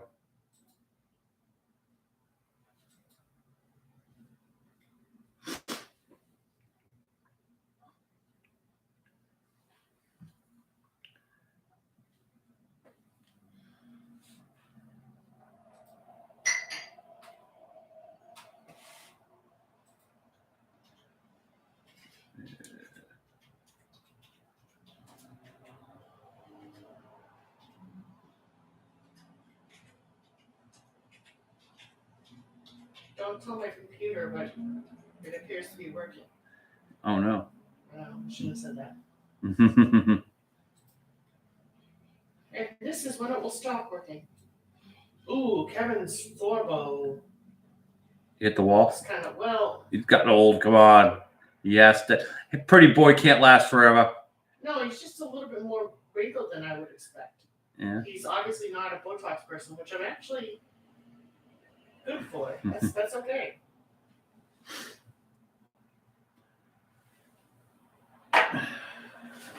Has he only had one wife? Oh my god, I think he's only had one wife. That's He's only had one wife since 1998. That's very unusual for Hollywood. He didn't get married until Cheers. he was 40, but still. Beard. I don't know. His wife's name is Sam. We were playing the game yesterday. Find the beard. I don't think we can play it here because we might get sued. Yeah, no, let's not. That's a private game. Oh, for those of you who don't know, a beard is like a woman who a man might hire to be his girlfriend when he's trying to, maintain his closeted status. There's like no reason for it today because actually, where no one cares Wow. anymore. Okay. Yeah, what's up? Andromeda. Yeah. I'm only looking this up now. I know we discussed it earlier, but we're looking this up now because I can use my computer now, apparently, for some unknown reason, but I'm not going to question it. What decade do we think that Andromeda was done in? Well, tell them by Kevin Sorbo's hair, I would say the 90s, early 90s. See, you thought early 90s. I kind of thought it was maybe 80s-ish, right? 80s. know why, Well, but I okay. Well, when did you do Hercules? Okay, is this before or after Hercules? It is after Hercules. Okay. And Hercules was, I don't know. I can't tell when Hercules was according to this here. Yeah. Because, Okay. So anyway. all right. Andromeda? Mm-hmm. 2000 to 2005. Wow. Okay. I know. I did not. That. Okay. That's way past Mr. Roddenberry's death. Right. Oh yeah, that was the other thing too. You were trying to figure out if it was while he was. Well, that might have even been past her death. When did she die? Marjorie Barrett. I don't know. She's got the sole producer credit, so I'm guessing that she took the Roddenberry fortune and spent it because I don't think that TV show made money, and it looked expensive. She actually may be alive. I Yeah. don't know why I'm saying. No, she died in 2008. Yeah. Okay. All right, so it was after she died. She died like 3 years after the show ended. Yeah. So you might be right. She might have taken the legacy. She died penniless 3 years after the show. Don't say that. Because that show cost a lot of money. And I don't think it made any. I'd be very surprised if that show made any money. I'd be surprised if the show broke even. More than 200 people, including Michelle Nichols, George Takei, Walter Cohen, Maria Sears, Brett Spinner, and Will Wheaton.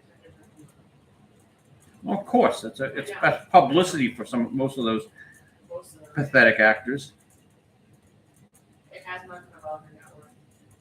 Hmm. The last thing she was in was she was the ship's computer voice on a Family Guy. Well, she was the ship's computer voice in Star Trek, so I'm guessing they were riffing on that character. Oh, you so could have a. Yep, that would be my guess. I did not see that Family Guy episode.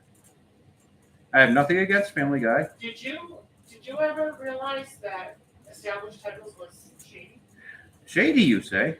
Well, I mean, Mr. I know Schaefer that told you- us. You have these, clever things that you figure out. Mr. Schaefer told us that. Oh, okay. I know, but you apparently have some clever thoughts of your own, so I want to make sure you got that one. Yes. So really, do you think Majel Barrett played the Star Trek voice on Family Guy? Family Guy is known for doing these things where they they do these non sequitur like cuts into funny bits. Funny. Mm-hmm. Yes, hilarious. Apparently.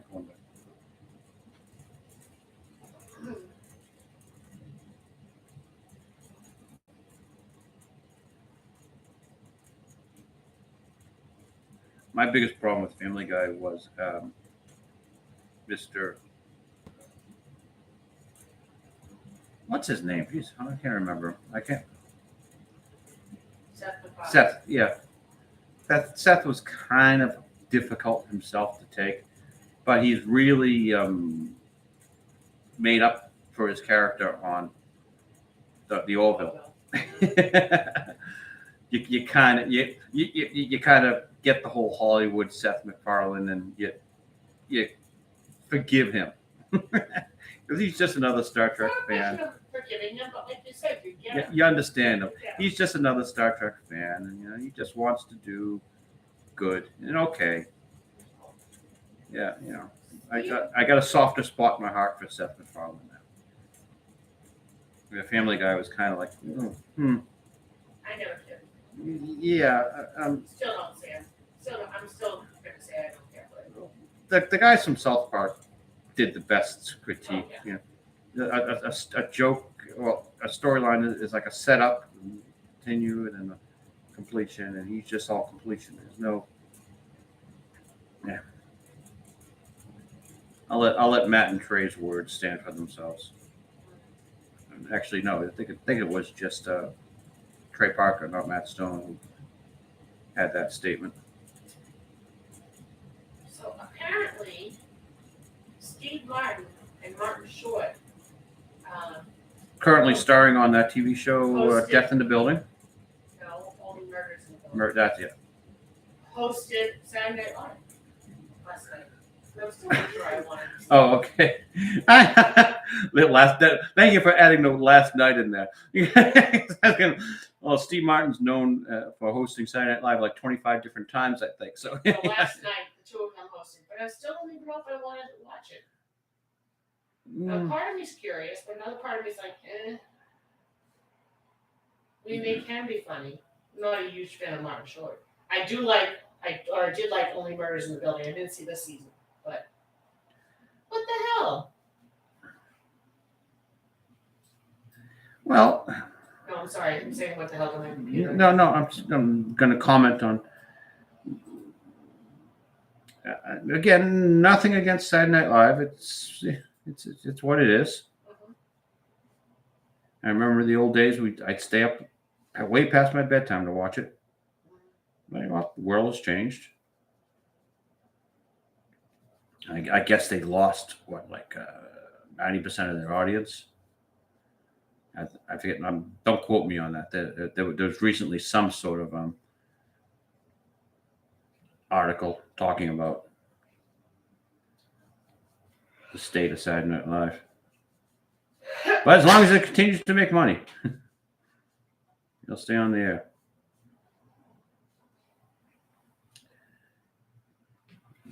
That's it. That article said it wasn't making money.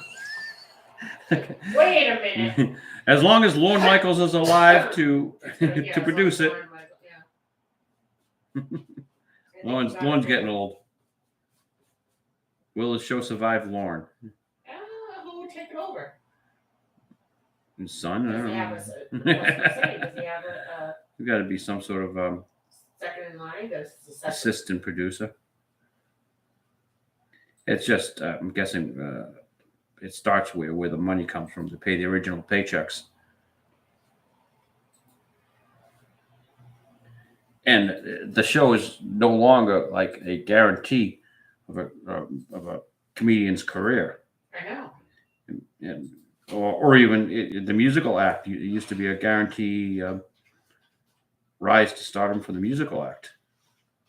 Yeah, I think it hasn't been like that since G.E. Smith and Buster Poindexter were on the band. Lorne Michaels is 78. Yeah. Only worth 500 million. I would have thought he was worth more than that. I wish the guy from National Lampoon was still around. I bet he would have been Good for yeah. producing a lot of interesting stuff. You know, like one of his best films, Caddyshack, he died thinking that was a failure. Wow. You almost wish you can go, hey, remember Caddyshack? Oh yeah, I'm sorry for making it up. No. That was that was a great film. Well, that works. Trust me, it has a life. I remember watching it as a kid and saying, why hadn't I heard of this film? They had the great song by Kenny Loggins, I'm All Right. The Gopher was great. Rodney Dangerfield. The only weak spot about it was the actual story with the Caddyshack actors themselves. I think Bill Murray was in there doing a great job. Oh, by the way, I said last week, will someone tell Bill Murray to shut up? That got me in a little trouble. I don't care. It's come to a point where Bill's become like a national monument. You gotta let him riff. Like, would you have told Robin Williams to shut up? Maybe.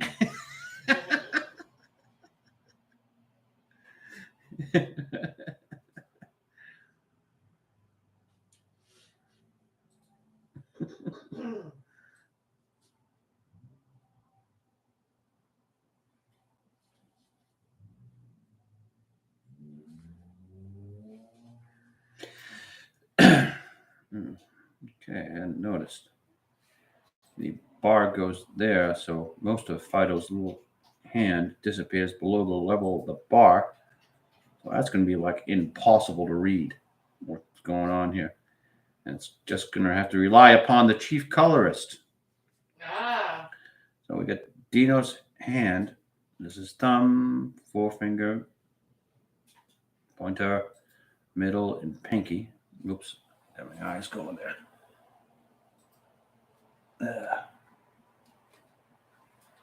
Watery eyes today. And that's his paw.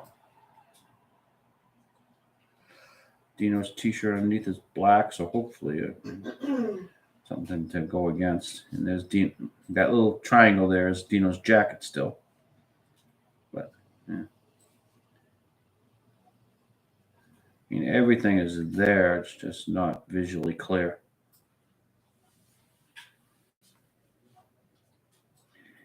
And again, this is going to be shrunk to half this size, so everything will be about this big.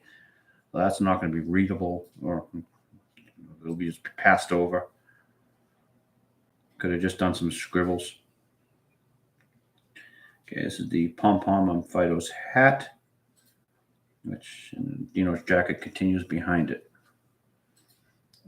Phydeaux's head, and let's see, Phydeaux's not wearing a Santa suit, so that's going to be just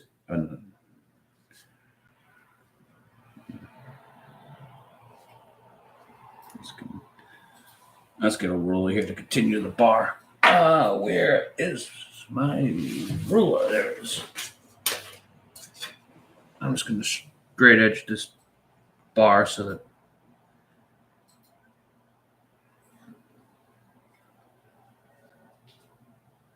I probably shouldn't have straight edged that because that's a smear point. Oh no! It hasn't happened yet, but it's going to because I'm going to have to lay my hand. I'm going to have to lay my hand down in this area to rest it to do this work, and I'm going to hit that. I have faith in you. You won't hit it. But there's no reason in the world for me to have done that, but I did it anyway. I wanted to add to the level of difficulty, huh? you game, so to speak. Yeah. All right. There's the envelope. And I can leave that this fraction line. See, I got a double hair there. So, but it gives a little life. That's why you use a brush. Every once in a while, you'll split on you, give you a different unplanned for line.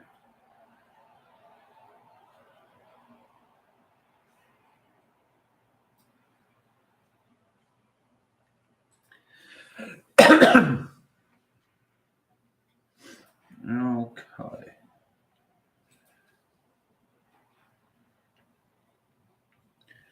About 1, 2, 3, 4, 5, 6 characters in a panel. That's a little crowded.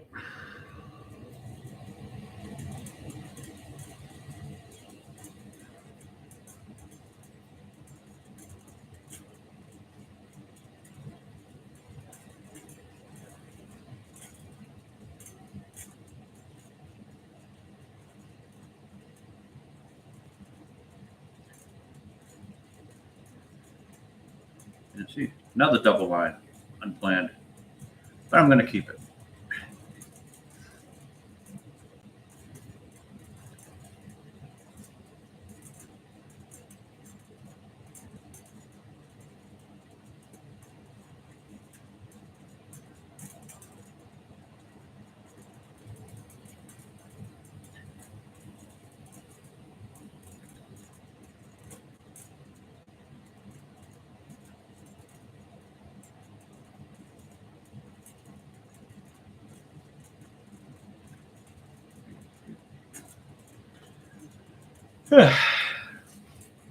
That feels Real like yawning. beer. No, I wasn't a yawn. That feels like beer o'clock. Feels like 4 o'clock, you said.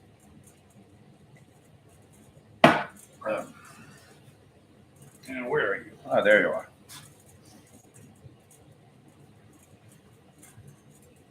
Yep, it went out on me again.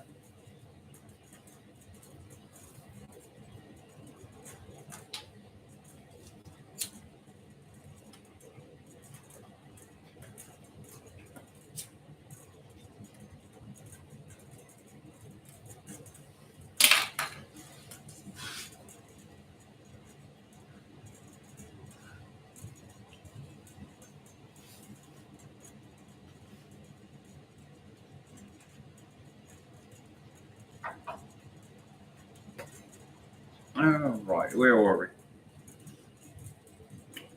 Felicia's friend. I hadn't considered this. Felicia's friend. Is it a boy cat or a girl cat? They're completely unnecessary, but the reason why it just went through my mind was because I wanted to cover as much space with this cat as possible. I stretched out the kitty cat's paws here in a welcoming embrace. Now we're asking ourselves the question of cat sexuality, and that's something that doesn't need to be in a comic strip. Take notes, Disney.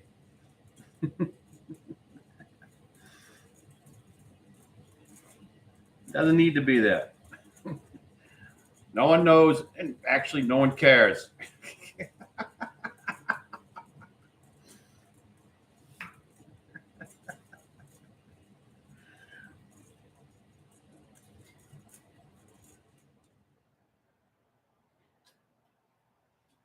Boy, I'm getting double lines a lot on this brush today.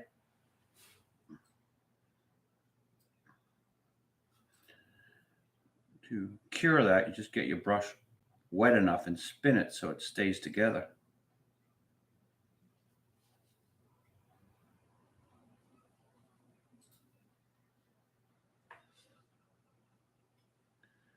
You'll get these splits and doubles when your brush is too dry.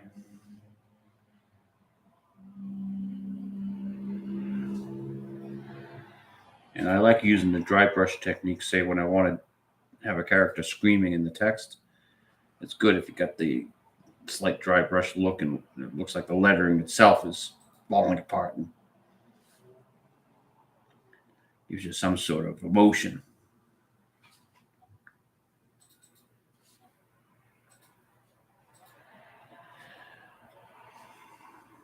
All right.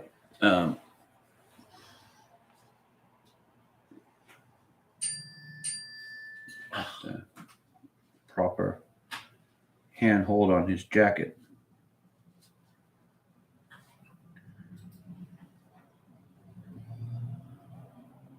You know, these companies say that they're doing all this crap. I'm sorry, I'm segueing. Okay. For your own protection, like to save your information. No, Comcast just wants to make sure that you're not using somebody else's account. So they have to have you go through 15 hoops when your computer decides to sign out of it. Sorry, needed a little vent right now. Because of my computer's little mishap this morning, everything I usually am signed in on is unsigned.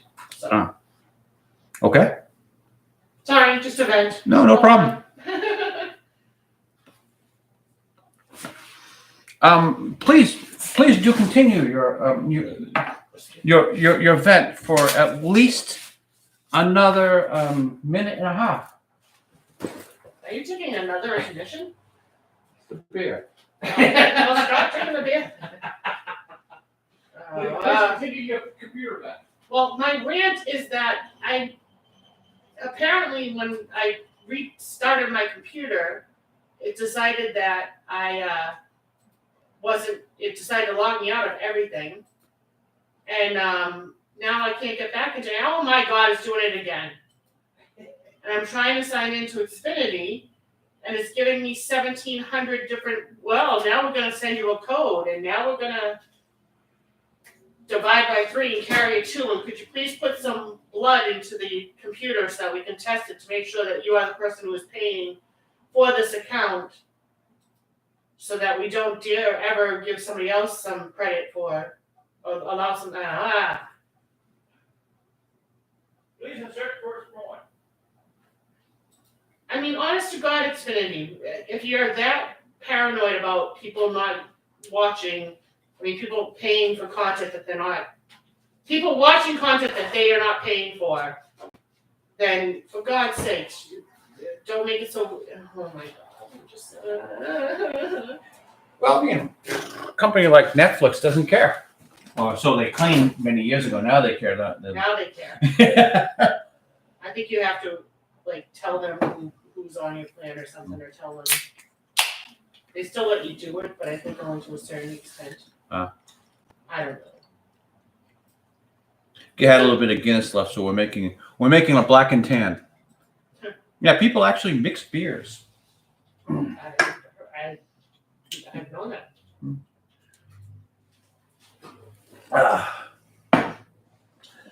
Black and tan. I should alert everyone that friends do not allow friends to cartoon drunk. This is non-alcoholic beer. Why am I not still find? Oh my God Almighty!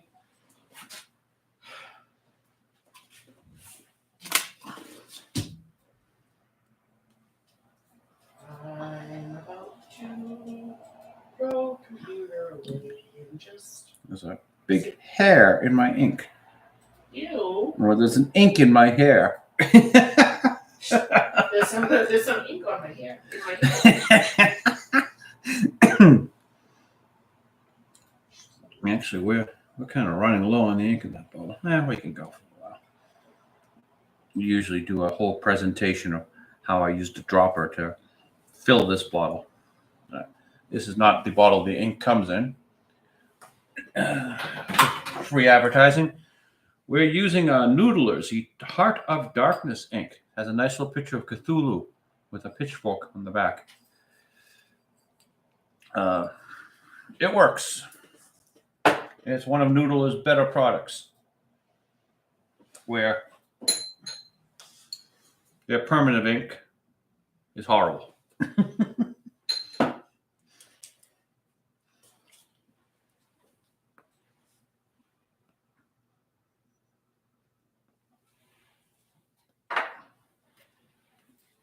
All right, now how do we get I was hoping for a look of hat here on Jane. Completely unnecessary, but it makes me happy. And what are we here to do? So her hair doesn't quite have that body. It's going just flat down and against her like that.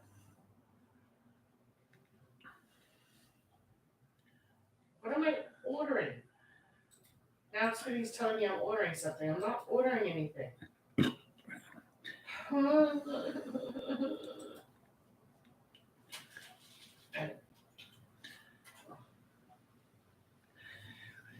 We'll probably get charged for something. I ain't hit any kind of button. There shouldn't be any kind of charge. Yeah, you would think. Doesn't work that way. They need to make money off you.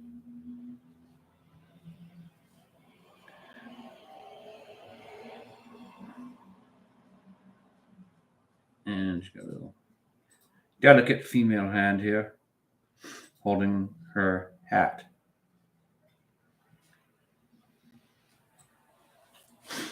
And probably should do. Yeah, okay. But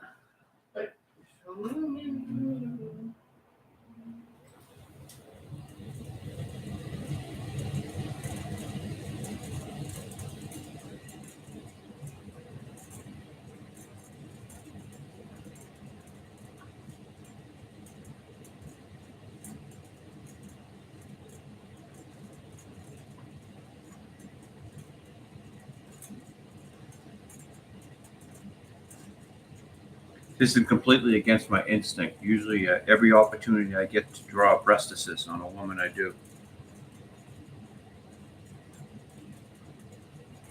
But they just don't appear here in this panel. And that makes me sad. that makes you sad.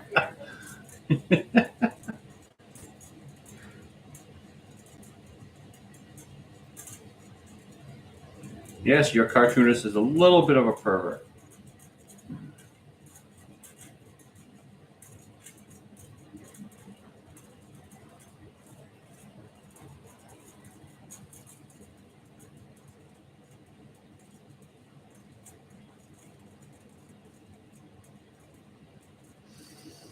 All right. There's Spy.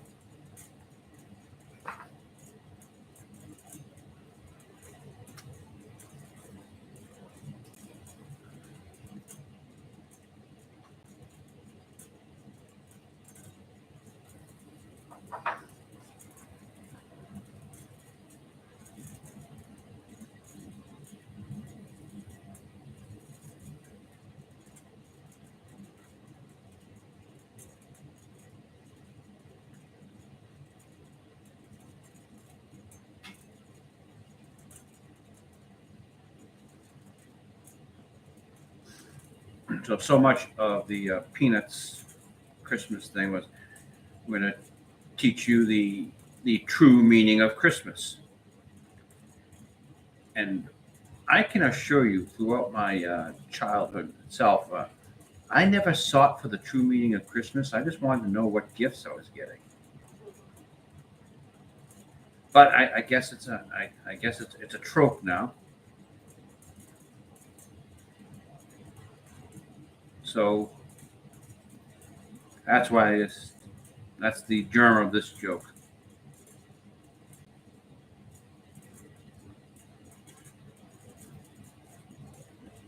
I don't think I'm the first one to make the observation of a commercial Christmas.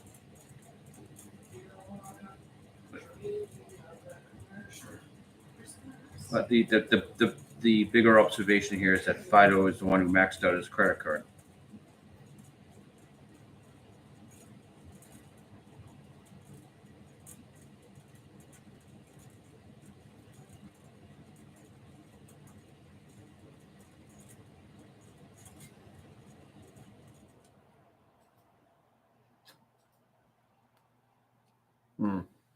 Would Jane's hair appear down here? Well, it's sort of falling back. Yeah, I guess so. I'll just leave it at that. kind of a hat head look. All right. Dino still has the Christmas hat on.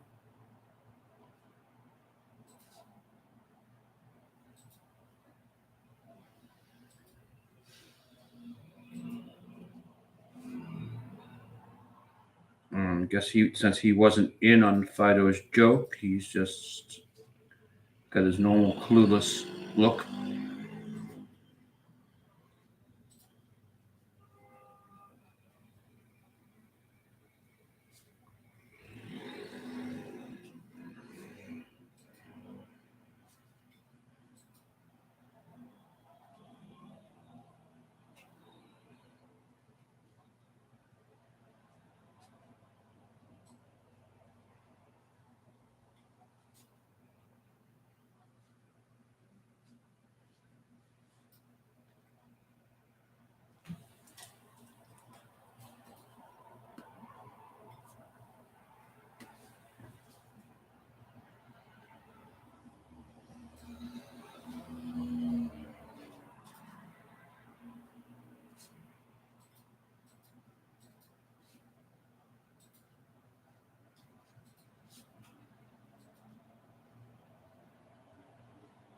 So, moments of silence.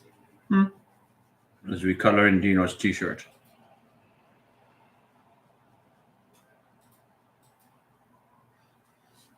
The ink has gone quite a distance. What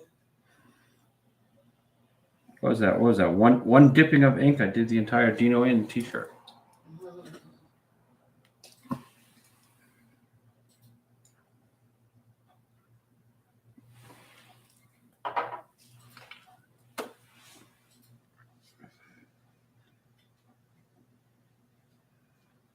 See, my instinct is to usually start on the nose. It's smarter to start back here because then you can judge that you got enough ink on the brush and the quality of the line. Oops, see, screwed up those lines. Now Fido looks slightly evil. Not Fido. Fido's not evil at all. I'll just say he's a bad actor. That was unintentional, that look on his face, but we're going to keep it because it's just because the character who plays Fido is a bad actor, not because the cartoonist screwed up with the brush. Oh, goodness, no.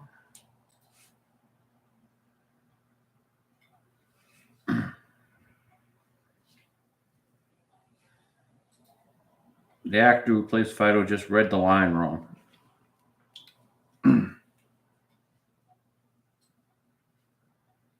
He's a problem actor.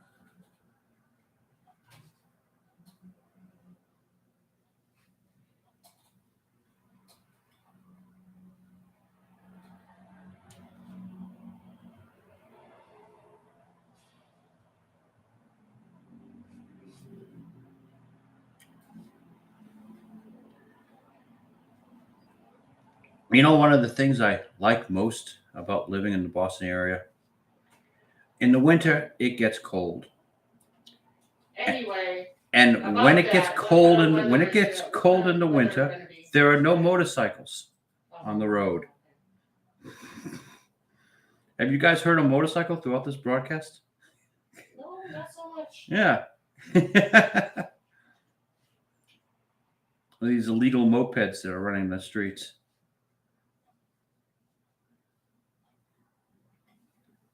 Rev, rev, rev, rev, rev. It's actually very quiet out there today, as if it was snowing. It looks like it's about to any second. It looked like that yesterday too. That's just the new normal for the season. 2, 3, 4, 5, 6, 7, 8. Wow, amazing how that works out. Okay, now bow shoulder. And he still has a full beer here for some reason.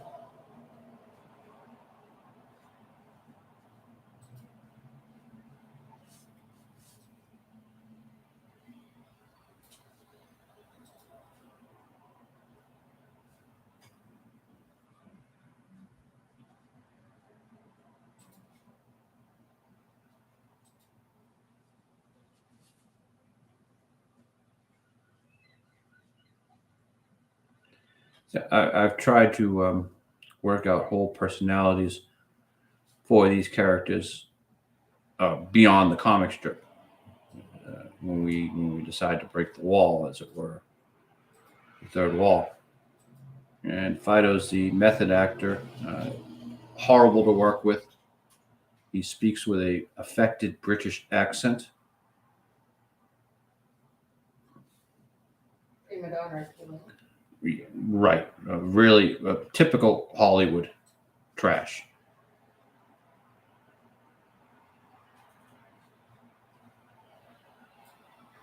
I probably should do a bit where Phydeaux talks about how he's the first dog in comic strips. We'll do a we can do a Jennifer Lawrence thing. Well, of course, everyone knows that Phydeaux was the first dog in comic strips. People were afraid to put dogs in comic strips before, you understand, because, well, they didn't think it would sell. It was all cats this and cats that and cats. Now, we've recently reintroduced a cat, and I thought it was just sort of wonderful that we could have a cat in a strip and not have it like completely take over. You know, this writes itself.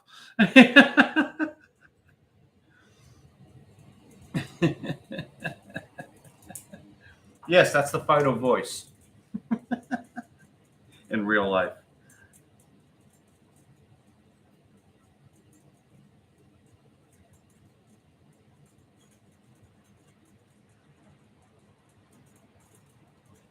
You know, for someone who doesn't do voices, I do a lot of voices. I do the cat boss, of course.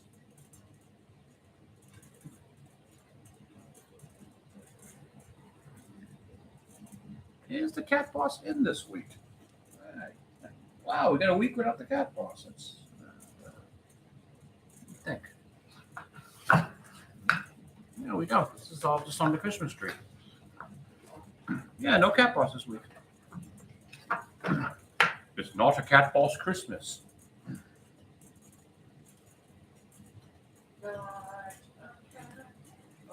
Unless if it snows, we'll replace one of these with the snow comic strip, and the snow comic strip is all cat boss all the time.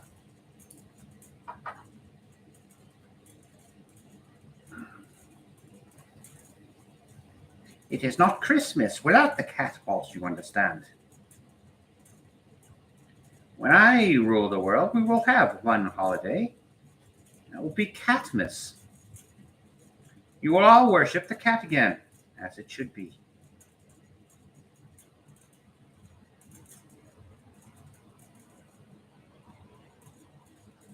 We will have mandatory litter boxes in every house, not just because I might visit, but for your supply of Toxoplasma gondii,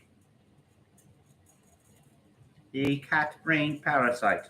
It will become a standard in all human brains.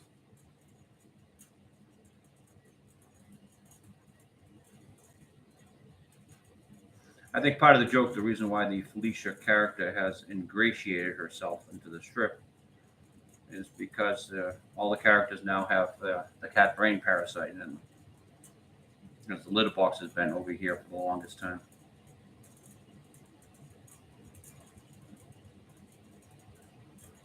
Sort of a little invasion of the body snatchers thing.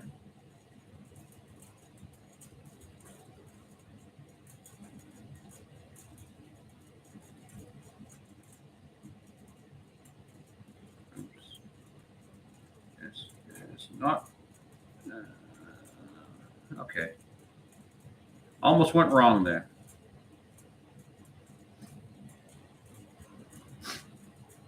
you saved yourself. His ear should be up a little higher. See, the ear is about the height of the eyes, and it ends around the nose.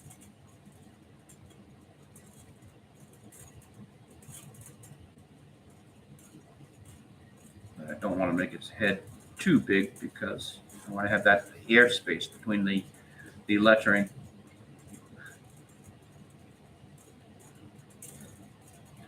I do have to shrink Bo down a little bit here.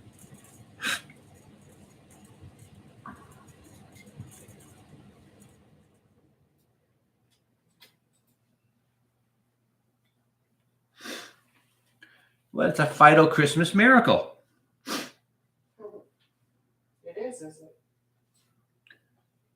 Well, I've got a tentative script for the Phydeaux Christmas special, using just about every joke that I've done. I do Christmas jokes every year. It's one of the few holidays I don't ignore because it's pretty big culturally, and you look for any source you can for material.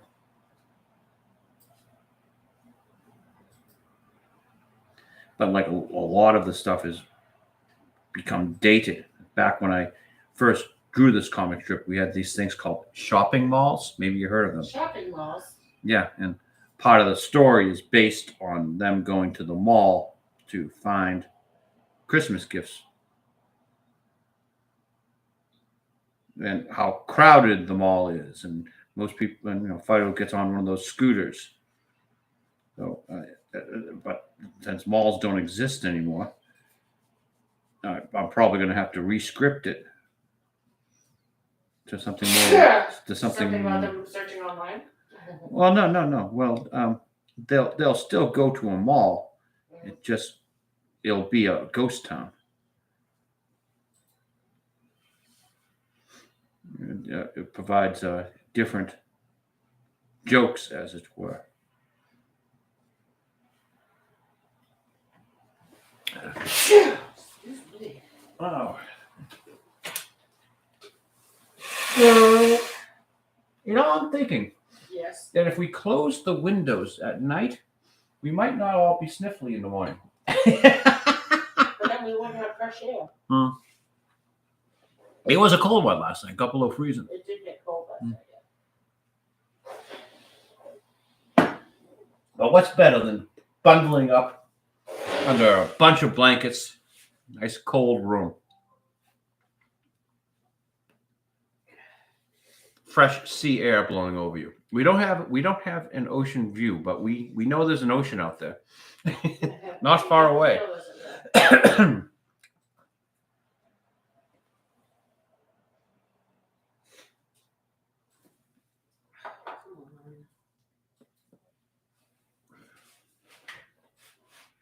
I think only briefly when I was in college did I live far away from the ocean. And when I say far away from the ocean, I'm talking about like a 15-minute car ride. Oh my God, you're that far away? It's that far away from an ocean. How could you survive? I got along the best I could. But the particular area where I lived in wasn't far from where the song "Over the River and Through the Woods" was based on. But back then, it was a much more rural area. I was just going to say that. It was a city. It's a city right now when I live there. But over the river and through the woods to grandmother's house we go. I lived close to that river at that time.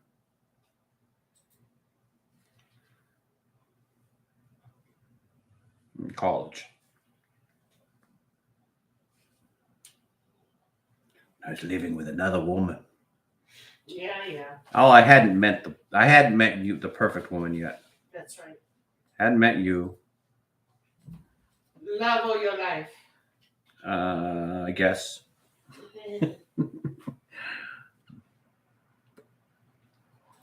All right, since the tree here is a character, I'm going to draw it.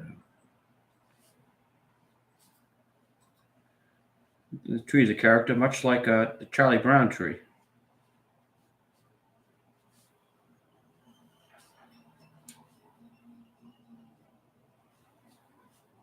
Now, see, this is my answer to the Charlie Brown tree. It's a tree just decorated down here. Big, tall thing, tall like Bo is. An expressive dry brush technique on the branches.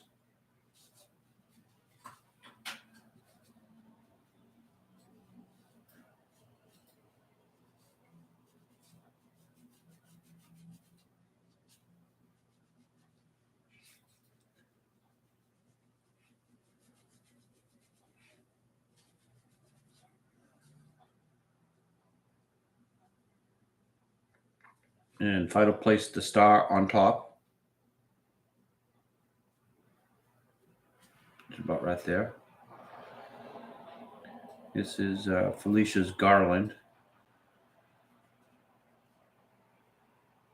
which the colorist can make like a gaudy silver or gold, whatever she chooses. And decorative balls of all different colors.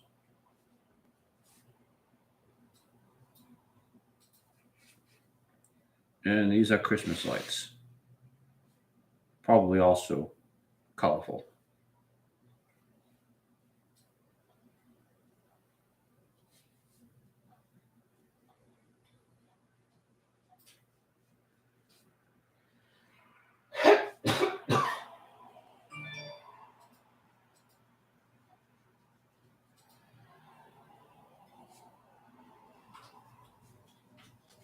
Alright, I'm having a little bit of a meltdown.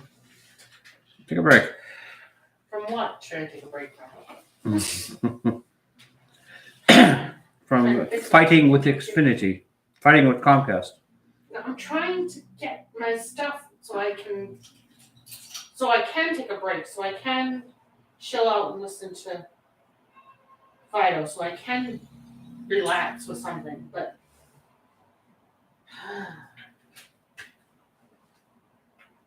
But your computer will not allow you. now it's not the computer, now it's the websites. Sign in here, divide by here, this is not free on this is free on that. I'm a little concerned about what the TV is gonna look like because I appear to have signed out of some of the programs like Peacock and such. Oh, those are no problem. Yeah, you say it's no problem. Because you're not sitting here trying to get it back.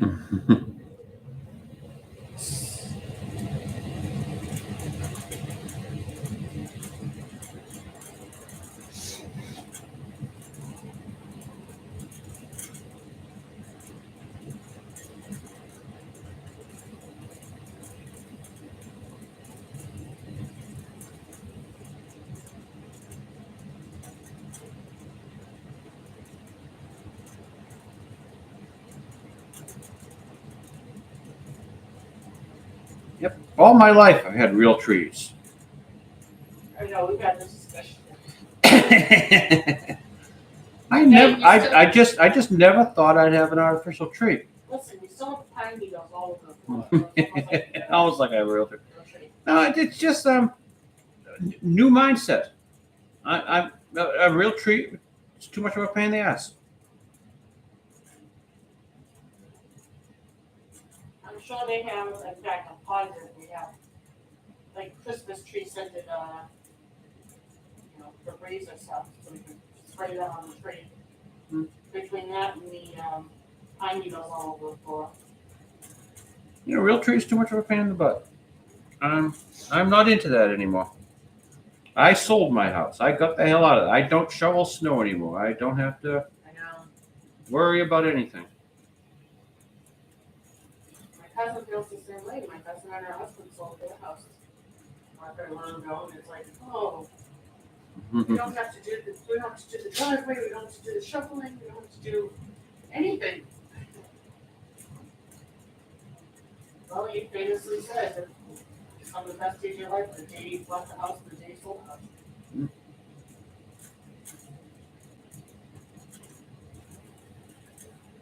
Okay, I guess that's enough for the character in the tree. Let's do a little. I want to do something here. Just a few careful lines there, and right here too, a couple of careful lines. All right, that's enough. I don't want to make it too confusing. As any of these lines I do, I've got to continue elsewhere in the world. Let's keep it simple, stupid. Let's see. So I hope the chat's behaving itself. Don't know. I don't really monitor it. I know, I usually do, but I can't. I'm too busy with my cigar. Got to have your priorities. Understandable.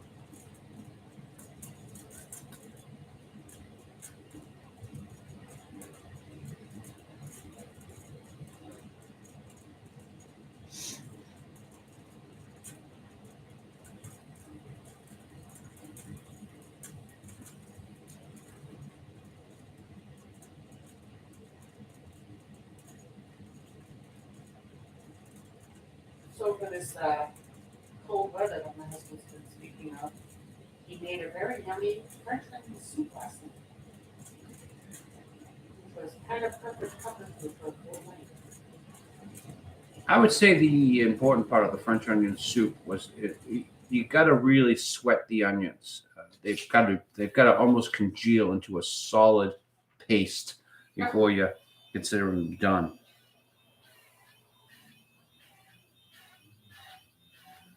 Just about the only seasoning would be thyme and bay leaves, but It was good. I could not tell you what flavor bay leaves actually add to anything. But I put a bay leaf in like a lot of things, and then just the problem is fishing it out and throwing it away in the end. Oh, I why do think- you do that? I You got bay leaf? of course. Yeah, okay. I was like, what's this hard slimy? Oh. Well, the really big ones were thrown away. But I couldn't tell you what flavor bay leaves actually impart upon anything. But I use a lot of them.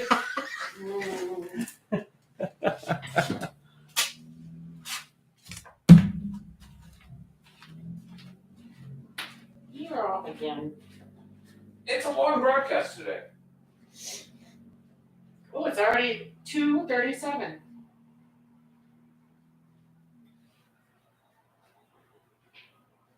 So my husband, amongst his many talents, he's also a pretty decent chef.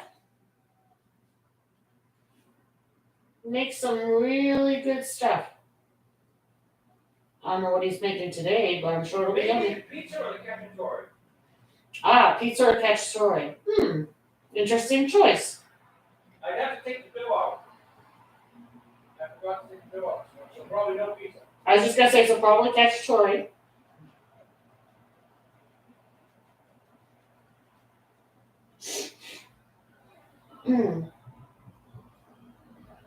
Whatever it is, I'm sure it will be most yummy.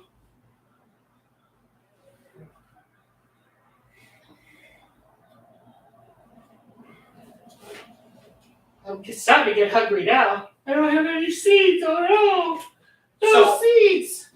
So besides James Cameron's toxic testosterone, another reason not to see Avatar is it's 3 freaking hours long. It's been 2 hours and 39 minutes. I've already gone to the bathroom twice.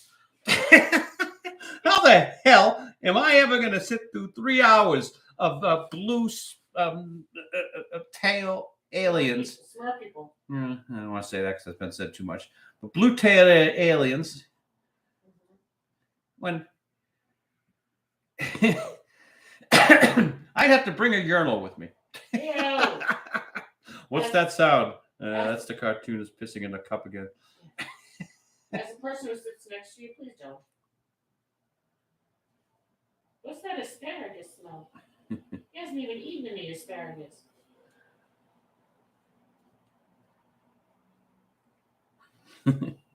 Maybe I've gotten too old for modern theater.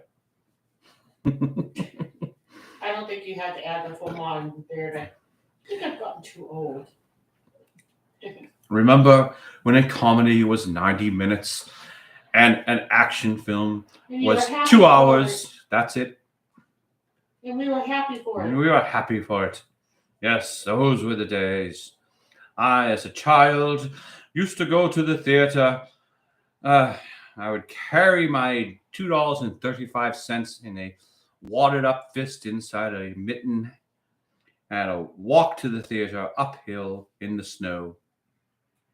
I once killed a bear with my box of juicy fruits. Really? I always thought you needed snow caps for a proper hill. You make the bear choke on it. That's what I'm saying.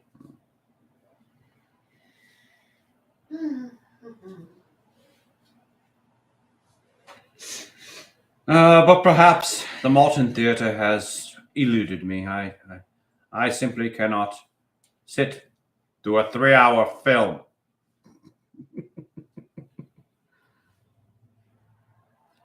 That's why they have a pause button.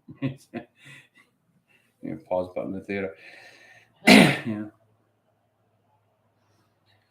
But you don't understand. The film is so great, you'll want it to last 4 hours.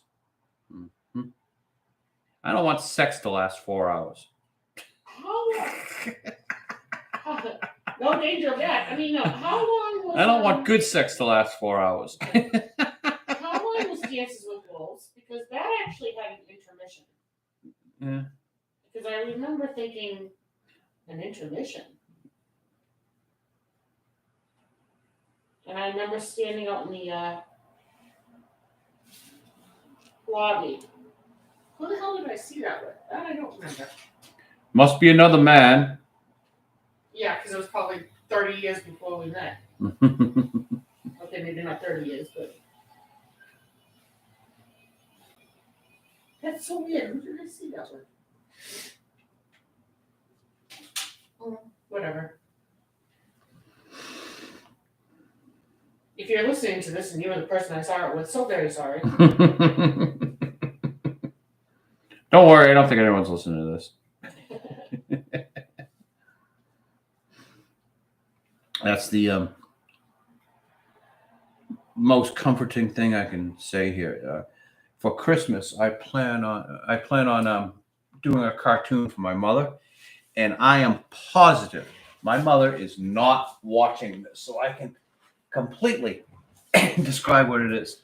Here's a picture of us as children in this way, way long ago. That's Pooh Bear kissing my mommy. That's my sister Lisa. That's my sister Laura, and that's me as a little boy. Now I'm going to do a cartoon. I'll Phydeaux characterize all these things, but then do a bigger version of what's going on in the background on either side. Whenever Laura was at the dinner table, she would spill her drink. So on this side, we'll have this spilled cup going over. Look at that funky wallpaper. Yeah, that's asking for a grid pattern. Lisa, she'll have the dress she never wore going on the floor over here.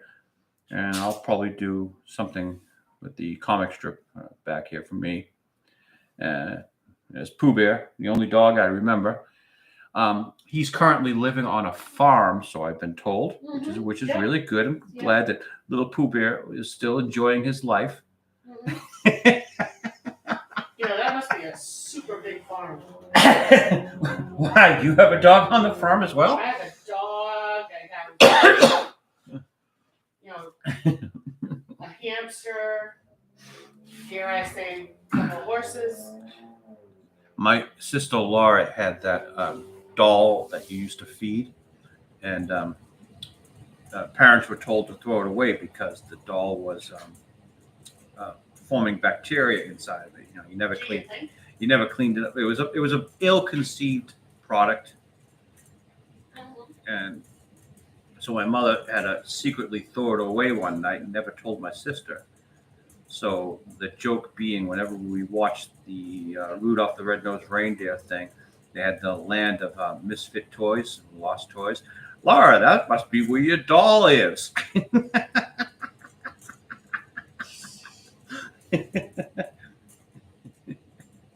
don't think I ever had that dog. Yeah, you had every other doll. You had a real pony, so you didn't need the doll.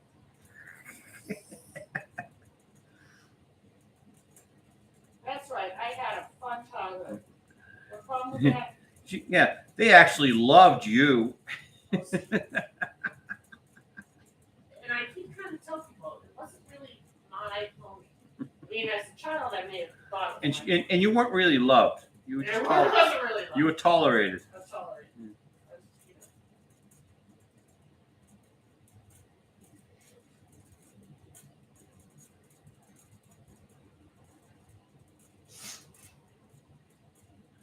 I had a happy childhood. because I realized where I stood Okay, let's not. and I accepted it. I knew no one liked me, but I didn't give a fuck. I was a free spirit, as my teacher once told my father at a PTA meeting.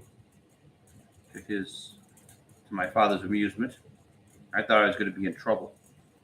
He came home laughing. He's a free spirit.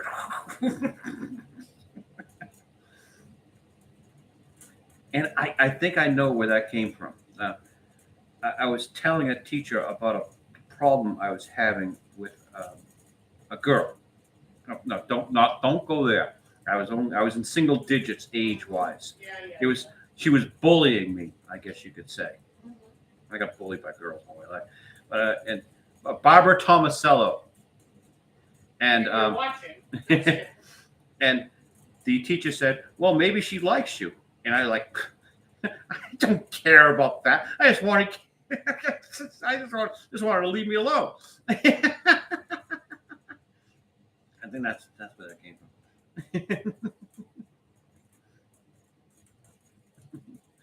Didn't matter. I didn't care if the little girl liked me.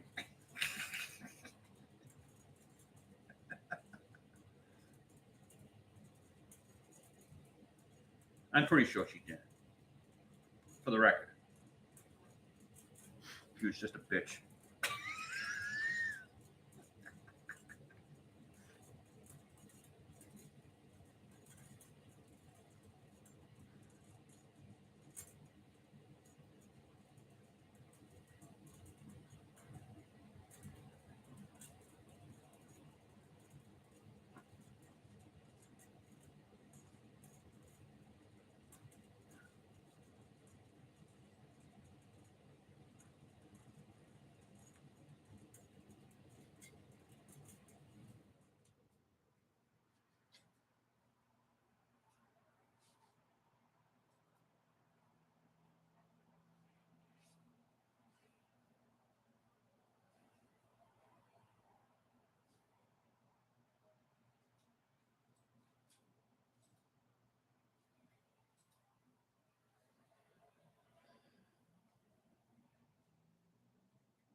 And Charles is a free spirit. Okay. Oh yeah, and it's always been Charles, never Charlie, never Chuck. I never liked the name, so I just accepted it. Okay, I'm gonna live with it. And I always wanted people to think I was more intelligent than I was. I don't give a fuck now. I thought Charles sounded smarter.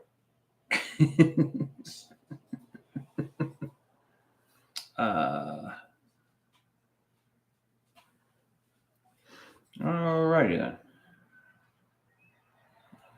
Now it's up to the colorist now to make Phydeaux's head pop in front of the Christmas tree because there is a confusion between Phydeaux's locks here and how the tree does that. So let's hope the colorist picks that up.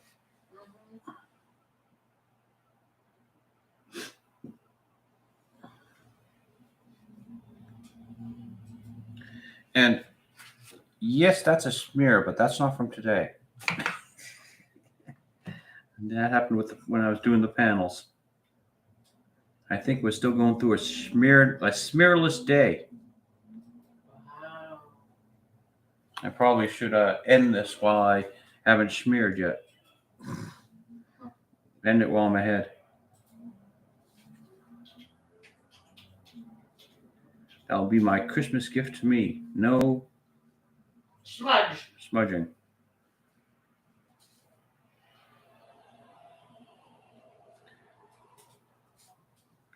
Oops, that eye is a little off. Oh well.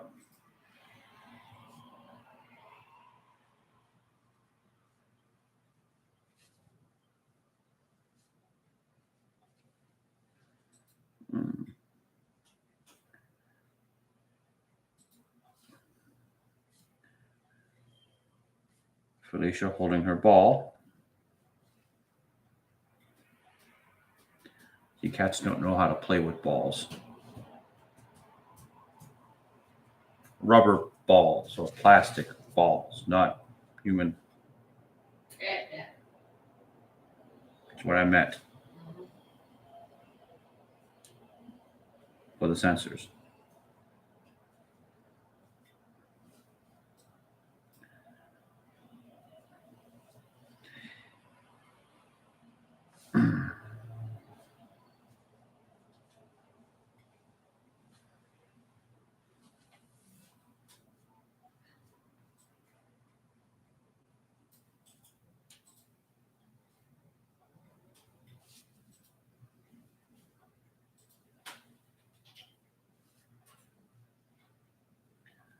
A little bit close there.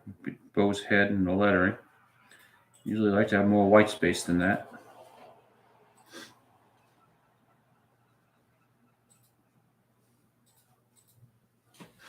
All right.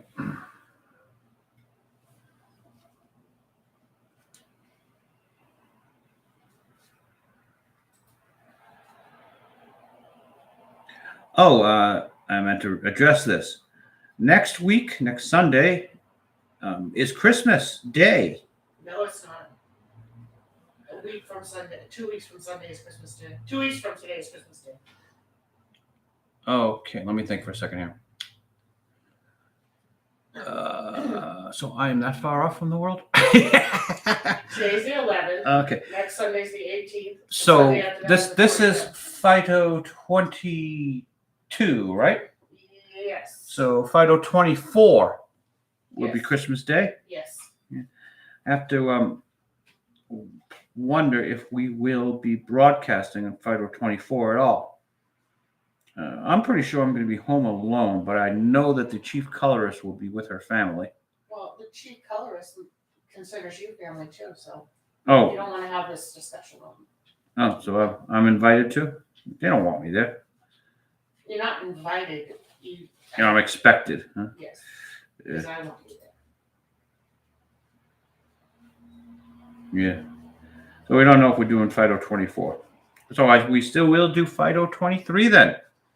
And I have no idea what we will feature on Phydeaux 23. But hey, I said this on Phydeaux 21. I had no idea we'd be doing Christmas week. And look at what happened. And look what happened. Look Look, at the difference a week makes. what difference a week makes. I have no idea what I'll come up with. But by Tuesday, I'll have a script and at least another 6 comic strips for you.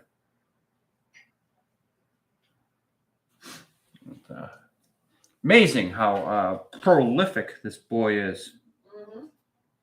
We should just call a syndicate and say, hey, this guy needs to be nationally syndicated. Internationally. Correct, right? Internationally syndicated. Now, see, this is a talent that just won't stop.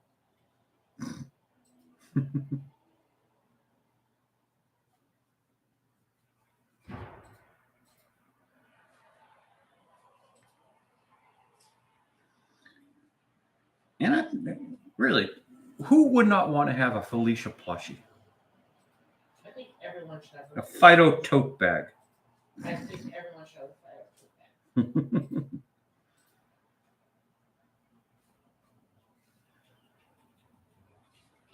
Phydeaux golf club.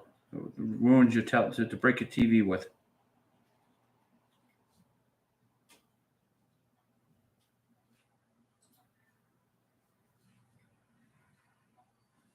The Phydeaux home game.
evidence that a cat does not know how to play with a ball is right here. Felicia examining the object between her two hands, seeing if it rips apart like a mouse would.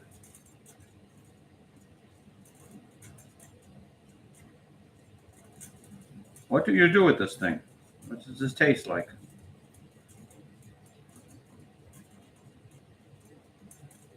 I hope it tastes like chicken. Definitely.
Hey, Yes. did you hear the latest tinfoil hat conspiracy No. that China and the United States colluded in creating the Wuhan virus?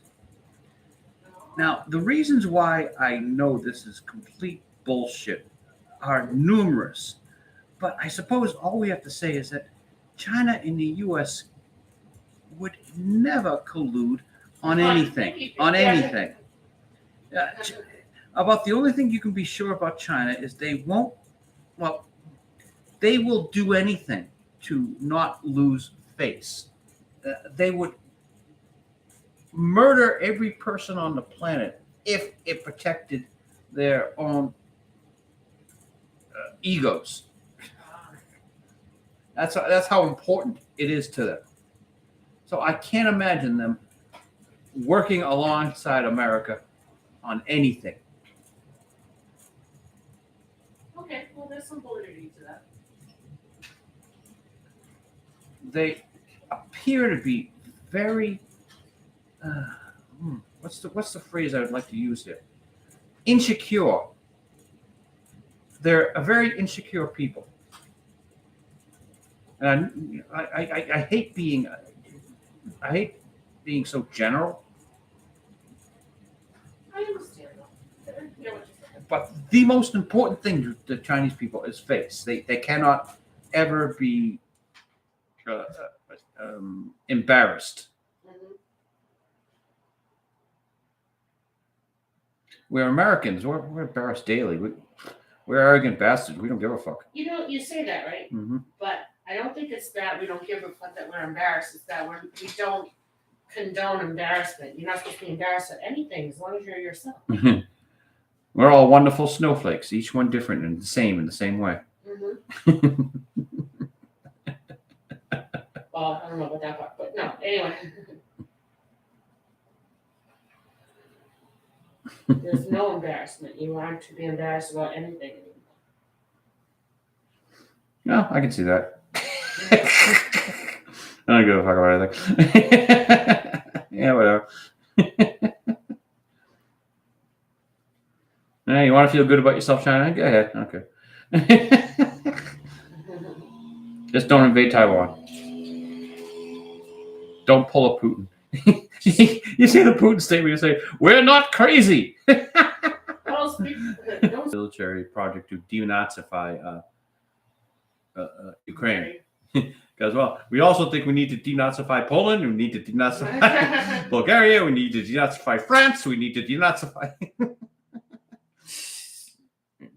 For some reason, I just had a flashback to the cartoon on who the heck did it? Little dictator from Germany. Little Hitler? You mean? I thought we were going to say the word. Robot chicken? Was it robot? It was robot chicken, right? Yeah, the robot chicken. And we're going to move our desk closer to Poland. I need this I need Polish Polish. child's desk. The American kid with the sunglasses. Yeah, that was Robot Chicken. Not a lot of funny stuff. Back when Star Wars was good, well, mediocre, they they properly made fun of it. Back when Star Wars was just mediocre, they made fun of it. Now that it's dead, is Robot Chicken still in business? You found it the other day, didn't you? I saw they did a reasonably new one. well. They did a bit with Rey and Palpatine. Right. Yeah, but their heart wasn't in it. I could tell it. I could tell that last year I hurt them as much as it hurt me. Yeah. Well, they're all like changed. They're not like young carefree guys anymore. They're all Middle-aged grown men adults with kids. multiple children. Life changes. Sometimes Yeah. you just don't care. Yeah. Seth Green doesn't care anymore, is what you're telling me. Well, he doesn't. It's not that he doesn't care. He doesn't care as much, maybe, or doesn't have the same passion against or passion for. That was another. Take your 8-foot tall asthmatic ass back here with your light bright chest. Yeah. Papa team. How was Family Guy ever successful and Robot Chicken did not make as much money as Family Guy? I couldn't tell you. I honestly don't know. Robot Chicken is so effing funny. Pound for pound, a much better show. Mm-hmm. Don't get it. Da-da-da-da. Bitch pudding. Made me love Katie Sackhoff again. Yeah. Just when you weren't sure or didn't know how to feel about her. Da-da-da-da. Bitch pudding. Yeah. Some of Katie's best work is Robot Chicken. Go figure. It's very unfortunate, this latest sci-fi thing she did with. I don't even remember the name of it. I don't know the name of it either, but there's like 2 stories going on at once. I think her husband's on the planet investigating the UFO that landed on Earth, and she's going out in space for some reason to investigate where it came from. Yeah. And there's just so much crap. there's a mutiny, and then she gets back in power, and she doesn't do anything to the mutineers, and it's just Yeah, she has a backup crew in stasis. But Yeah. she doesn't doesn't use them. use the backup crew, even though the crew she has now wants mutinies against her. Okay. Please visit FidoComicStrip.com for all your Phydeaux needs. We are ending the broadcast today. It was a little bit longer than it should have been. Oh, really? Yeah. I've got a cigar to smoke and a beer to finish. So they're my priorities. All right. All right. Good day, everybody. Good night. Good afternoon.